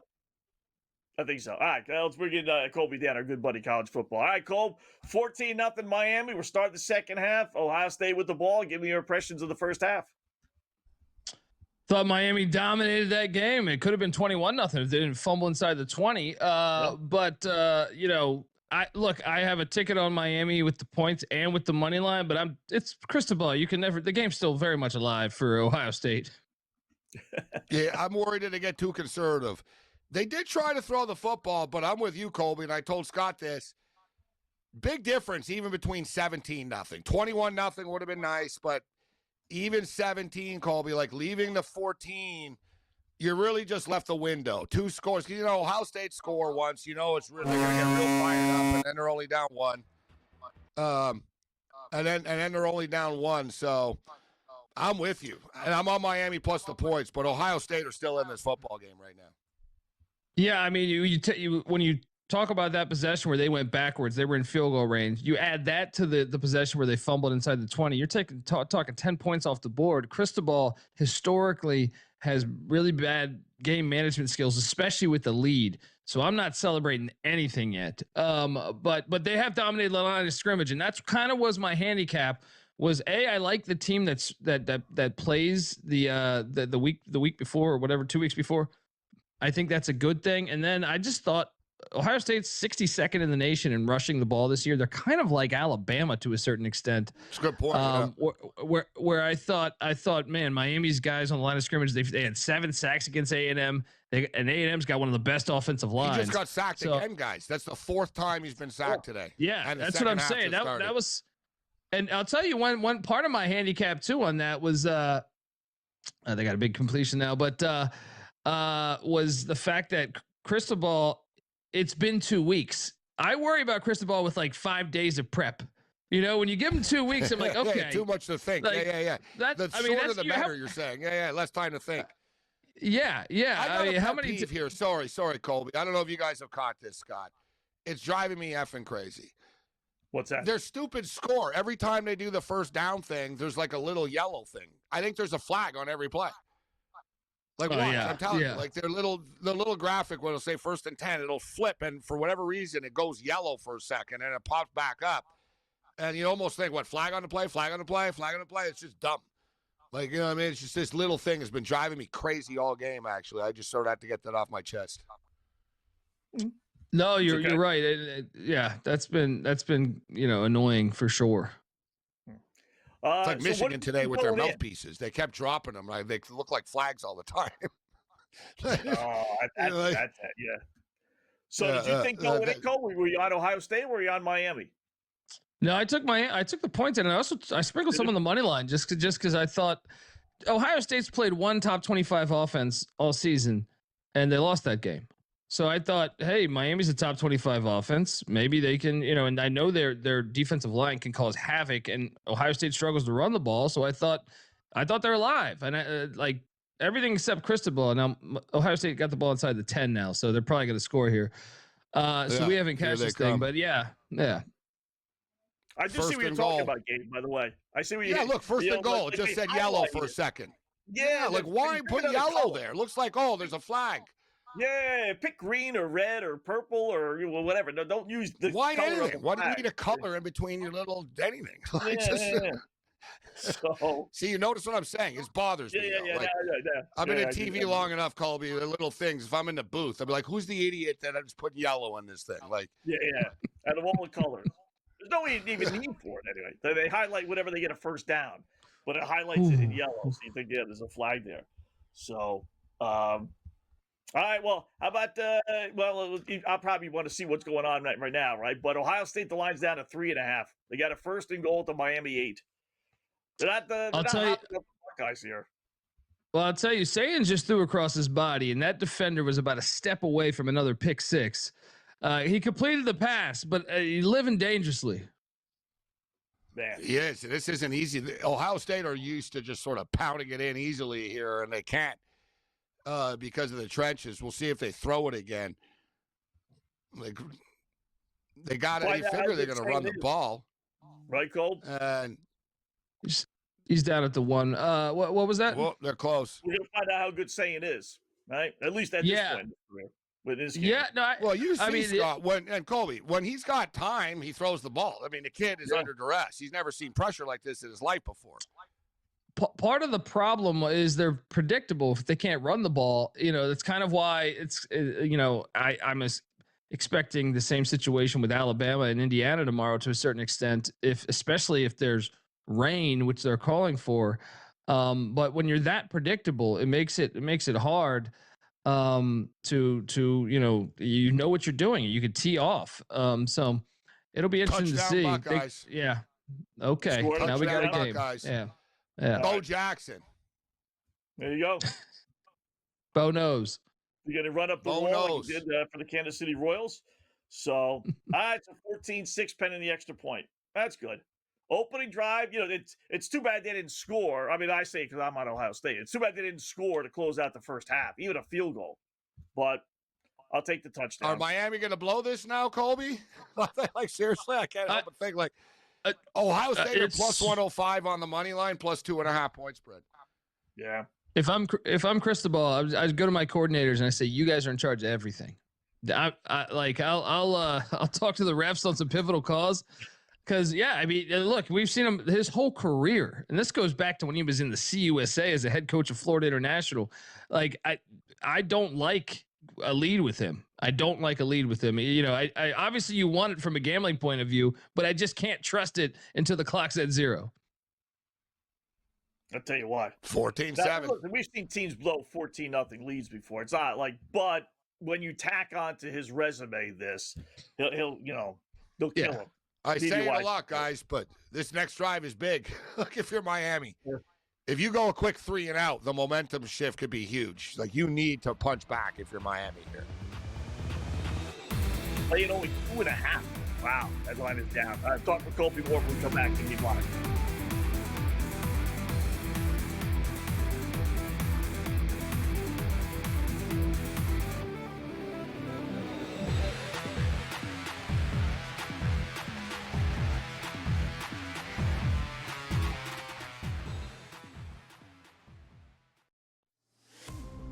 They have by far the highest ceiling out of any team in the league. Elite talent, NBA shot making, versatility, and the best coach in the league in John Shire. They can beat you in multiple ways: half court, full court, running gun, walk it up. And they out execute you, maybe except for that game versus Texas Tech. College basketball today, only on SportsGrid. Like Alabama, right? Is there a team that scores more than Alabama? No, right? But they're actually an under team over the last couple of years because their numbers are so high. You get these Americans in Queens College or Denver. Who the hell's betting on them, right? No, but so the lines stay low. They're just like, no one's hopping all over them. But every time you see an Alabama game, you're betting over, but you're losing money because the numbers are so big. In-game live, only on SportsGrid. Sometimes those coaches do get the axe, regardless of what the owner said just a few short weeks ago. And sometimes, Joe, you can't have it both ways. Like a Jets fan, you probably want them to tank. They're doing a really good job of that by not even being competitive at this point. But at the same time, you sort of want it to be, yeah, we're not competitive winning games, but it looks like we have a future. We might have found our quarterback. We got a good foundation. Nothing is going right. The Early Line, only on SportsGrid. He's out again. Anthony Davis is injured once again and is going to miss time with the Dallas Mavericks for a minor groin strain. Likely will miss a few games. And I don't even know what a few games is to Anthony Davis because Anthony Davis seems to always be missing time. Pro basketball today, only on SportsGrid.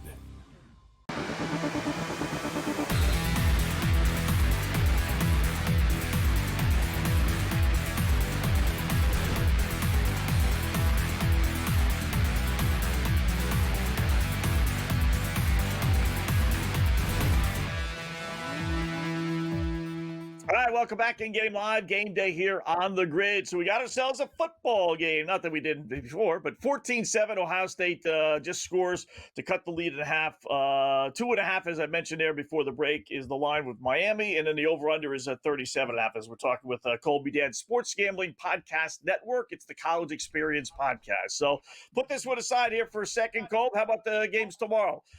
Oregon and Texas Tech, the most intriguing for me because I got a ticket on Texas Tech from the beginning beginning of the year at 100-1. So I'm praying that Tech wins this one. Then I can start hedging a little bit. Oregon laying 2.5 over under 50.5. Your thoughts?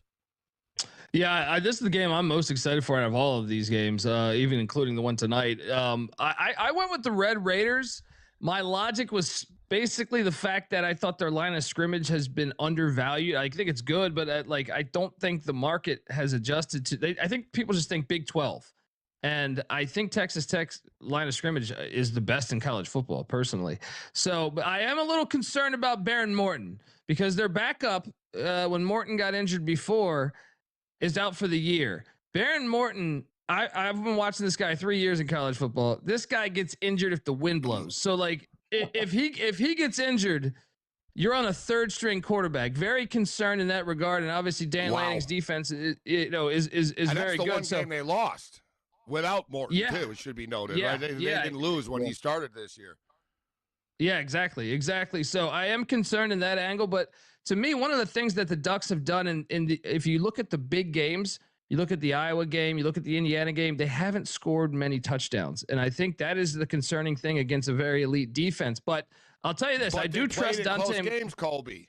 But they played it. Me and Scott were talking about this, like Ohio State, where they're not used to being in close games. Oregon are. They've been in a lot of sort of tight spots. Dante Moore has shown that he's calm under pressure, but Oregon got to finish drives more. In big games, they have finished drives, and in not so big games, they've taken a pedal off the metal in the second half. They've got to put together 60 minutes. That's the X factor for the whole game, because one of the flaws against Texas Tech is their red zone offense. Texas Tech's red zone offense, a lot of field goals this season. So that's something. It's almost like the Longhorns. Longhorns had the same problem over the past couple of years. They're going to need the team that's going to be able to capitalize these drives, probably going to be the team that wins the game. But I went with the Red Raiders just because I thought their line of scrimmage is better than Oregon's, but Oregon's still got a phenomenal line of scrimmage. So we'll see. Mm-hmm. We had the coach on, Terry Bowden, on earlier, and I asked him, which team do you think has the least chance of upsetting the favorite? He actually told us Alabama. He really loved this Indiana team and thought this thing could get ugly. They're laying 7.5, more than a touchdown. It's the biggest point spread. Now that the Ohio State line dropped down to 7.5, so basically the biggest point spread. 47.5 is the total. Well, look, you have your future on Texas Tech. I have a future from June on Bama, and I'm with Coach Bowden because even last week, I think it's one of the study that box score. Football nerds will be studying that box score for a century, because to come back down 17-0 with just 230 yards of offense or whatever, it's actually like a miracle. It'd be different if it was like a 3-point game. But Oklahoma's offensive in netness, right, Colby? That it wasn't Alabama's greatness. Right. Alabama's ran for 28 yards the past two games combined. Wow. 28 yards. And they're calling for rain. They're a one-dimensional pass team. If you're telling me it's going to rain, and here's another thing, Indiana. If you take away the first week of the season, yeah, exactly. And if you take away the first week of the season where ODU's quarterback Colton Joseph had 2 80-yard touchdowns, take that first game out. Indiana's got the best rush defense in the nation, and they were averaging less than I think it was 3.5 yards a rush. So wow. I think Indiana's the play, guys. I think I don't think they'll kill themselves like Oklahoma did and then allow Bama to get back in the game. Mendoza's too smart. I can't see him throwing one of those terrible pick sixes. So I'll take the Hoosiers minus the points. That seems like the public is going to be all overall. You're giving me Alabama plus a touchdown plus, against Indiana, and then the Sharps will be on Indiana. I think that's how that's going to go. So how about Georgia laying 6.5 against Ole Miss? Yeah, I mean, first off, Lane Kiffin is going to be in the building with the governor of Louisiana. I mean, that's a huge distraction. That's a huge distraction. Colby, it's like leaving your wife and then showing up at her new wedding, like with your new wife. Like, it's like, dude, you're gone. Like, stay away. It's over. Stop. Like, you're such a meteor. And how tacky was that the other day that he showed up, did the ESPN hit, and left the game, the LSU game? He didn't even stay and watch the game. Yeah, and I just Kyle think Whittingham today was watching the game, like taking notes, all into it, like. Kyle Whittingham, not even a Michigan coach yet. He was looking mad, like in the booth, like he's watching the game. You could see him like during the game getting into it. And Lane Kiffin shows up in a limo with a police escort. Like, dude, the guy's never won anything, and he gets treated like he's like Vince Lombardi. It's amazing. Well, and he always puts himself over his team, which obviously you saw him take the job, and the way he did that, the way he handled the whole situation, and then the fact you're showing up now, I think it's a distraction. Yeah, and I also think the kids. Yeah. Yeah. He'll show up and say it's about the kids as he shows up to talk about himself, Scott. Yeah. but I mean, the real throw all that aside, which I think is all problematic for their football team. You're giving Kirby Smart like 25 days to prep. I'll take that, and it's the second time because you threw your best stuff at him the first game because you wanted to get the SEC championship. You give him all that tape, all that time with the staff that 90% of the staff's on LSU. What are we talking about here? I think Georgia's going to roll. Wild play here, guys. It was like 3rd and long. They complete the pass. It was fumbled, recovered by the kid that fumbled it. And now it's 4th and 2, but they're wussing out here instead of going for it. They're going to try to kick a field goal here. Carter Davis, oh boy, he was terrible at Texas A&M. I remember this 50-yard field goal. I would have went for it on 4th and 2. Got it though. All right. He made it. Yeah, I would have kicked a field goal. Great call, coach. He misses, you'd be yelling and screaming, right? Oh, I got a flashback when I saw Carter Davis. I'm like, oh God, remember the guys at A&M? Remember the wind and all this? He was terrible at A&M. He was 1 for 4. He's made a 50-yarder though. Colby, good job, man. Appreciate it. Enjoy the games tomorrow. Let's get the winner. Thanks for having me, guys. Happy New Year.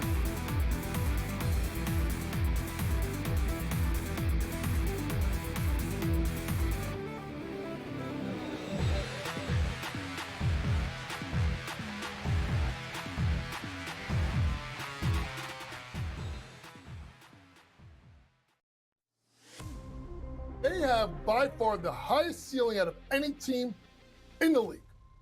Elite talent, NBA shot making, versatility, and the best coach in the league in John Shire. They can beat you in multiple ways: half court, full court, running gun, walk it up. And they out execute you, maybe except for that game versus Texas Tech. College basketball today, only on SportsGrid. Like Alabama, right? Is there a team that scores more than Alabama? No, right? But they're actually an under team over the last couple of years because their numbers are so high. You get these Americans in Queens College or Denver. Who the hell's betting on them, right? Nobody. So the lines stay low. They're just like, no one's hopping all over them. But every time you see an Alabama game, you're betting over, but you're losing money because the numbers are so big. In-game live, only on SportsGrid. Sometimes those coaches do get the axe regardless of what the owner said just a few short weeks ago. And sometimes, Joe, you can't have it both ways. Like a Jets fan, you probably want them to tank. They're doing a really good job of that by not even being competitive at this point. But at the same time, you sort of want it to be, yeah, we're not competitive winning games, but it looks like we have a future. We might have found our quarterback. We got a good foundation. Nothing is going right. The Early Line, only on SportsGrid. He's out again. Anthony Davis is injured once again and is going to miss time with the Dallas Mavericks for a minor groin strain. Likely will miss a few games. And I don't even know what a few games is to Anthony Davis because Anthony Davis seems to always be missing time. Pro basketball today, only on SportsGrid.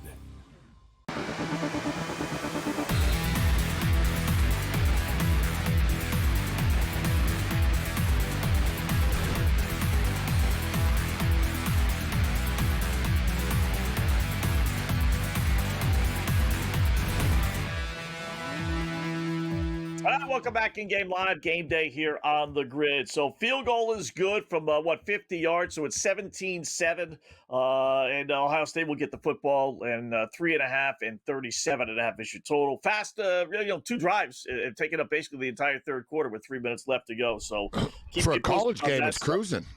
Yeah, like not bad. All things considered. There's not a ton of scoring. There's throwing, but they're throwing the ball over the middle of the field, so the clock keeps going. College football guys, too, remember, Scott, it used to be literally like 5 hours, these games. Yeah. Like a playoff game or a BCS game, man. Dude, imagine in the old days. It was fun for overbetters, right? Because they'd stop the clock after every first down. So like, you couldn't bet it under. You couldn't bet it under in a college football game. So imagine, guys, imagine the benefit of that. It's like every time it was a first down, they'd stop the clock and wait till they got there and reset it and stuff. But the games ended up taking 4 hours, 3 and a half. And if there were a lot of scoring, remember the old Baylor Texas Tech games? They'd be like 5 hours. Yeah. It's like the stupid Red Sox Yankee games on Fox on a Saturday afternoon. Right, like, you know what I mean? You tune in, you go out, you mow the lawn, you come back home, and you're like, oh, the Yankees and Red Sox are still playing. This is 1916 now. 3 innings later. Yeah, it's like, NASCAR's another one, Scott. That's NASCAR's problem, bro. Yeah. Like, I get it. People go there, and they want to get their money's worth because they camp out in the hardcores. But on TV, bro, like, it's like 6 hours sometimes. So rain delay. Like, you can seriously, like, I bet it sometimes. I bet NASCAR, but I'm not like a diehard. I used to be more into it, but I'll bet it still. But seriously, Scott, like sometimes during the summer, like there'll be a race on, you could doze off, go out, go to the store, come back, and they've only done like 200 laps, and there's another 300 laps left. you can watch like another sport, watch a baseball game, go back to the race, and it's still going on. Like it's just that's one thing about F1. Look how popular Formula One is globally in the world. They have a time limit, Scott, on the race. Do they? Like, yeah, they have laps or time. Yeah, they want it over, bro. 70 minutes. 70 minutes. Like it's like boom, like they have a little warm up and stuff, but like the whole the TV broadcast is or it's after an hour actually, the actual thing, but like the broadcast itself is like 90 minutes. It's compact. Wow. And it's global, and they sell it out. They have a 3-hour pregame and blah blah blah. But the actual race itself, bro, it's like this compact piece, man. Boom, and it works. NASCAR's too long, man. You got a bunch of drunk people passing out in the infield during a race and stuff. It's too long. Yeah, I've been to. I don't even understand these tailgaters. I like tailgating, but I tailgate for half an hour, Scott, before the game. An hour. I'll show up and drink a couple of drinks and go in, but like. When we were doing the show at FanDuel, man, I used to show up early sometimes, because it'd beat the traffic. It'd be terrible weather for a terrible Jets team. Like December, snowing, nasty Jersey weather. And, man, these crazy bastards, Scott, are, like, setting up their tents and stuff like that at 7 a.m., bro. And I'm like, why? Portable heaters, like, what and everything. What is fun about this? Standing in the parking lot of MetLife Stadium in New Jersey, Like other people would think it's living hell. Why are you having fun doing this? Like, what is good about this? Yeah. Well, here's one for you then. Like, and I know you're going to get, it's not going to be a sellout or anything crazy, but who in their right mind is going to be going to Sunday's, what was the game? I know it's the Raiders, but even Las Vegas versus Kansas City. I mean, who's going to that? Who's going to the Meadowlands to see the Giants and Cowboys? Cincinnati. Cowboy fans, there's a few ones. Cowboy fans around here, yeah. What's the worst game this week? Bengals, Browns, pretty bad. Joe Burrow's not even playing. Yeah. There's not an awful one. I thought there was one I saw earlier in the week, but I guess not. Yeah, there's not that really. Yeah. Like each Tennessee game, versus New Orleans. Yeah, but every bad team sort of has a good team. Like the Jets are playing the Bills, so it's like, it's the Bills. Like Dolphins, Rams, Patriots. Arizona. Yeah, like it's sort of split up. There's a few games that matter, right? The Seattle-San Francisco game, obviously Saturday night. I still don't understand how the hell Seattle are favored. The Calgary Flames just scored. I wanted to get it in, and they just scored. But get this, guys. I do not understand this. Oh, no. Okay, the line did move. Man, the Flames are now minus. You know who's the leading? Buffalo Sabres. I see that. The Buffalo Sabres. We jumped in. We took them plus 100. I did. Yeah. I did too. I was like, I'm going to ride the wave. I'm not getting in front of the trend. I said it feels like, they're not going to win every game, but they could beat Dallas. They're beating some good teams along the way here. Like Buffalo, we're playing as good as anybody right now. Got 6 Bring on Colorado. The Sabre Let's fans go. going to start chanting, "We want the Stanley abs. Cup We want the abs." championship. Yeah, forget the Bills.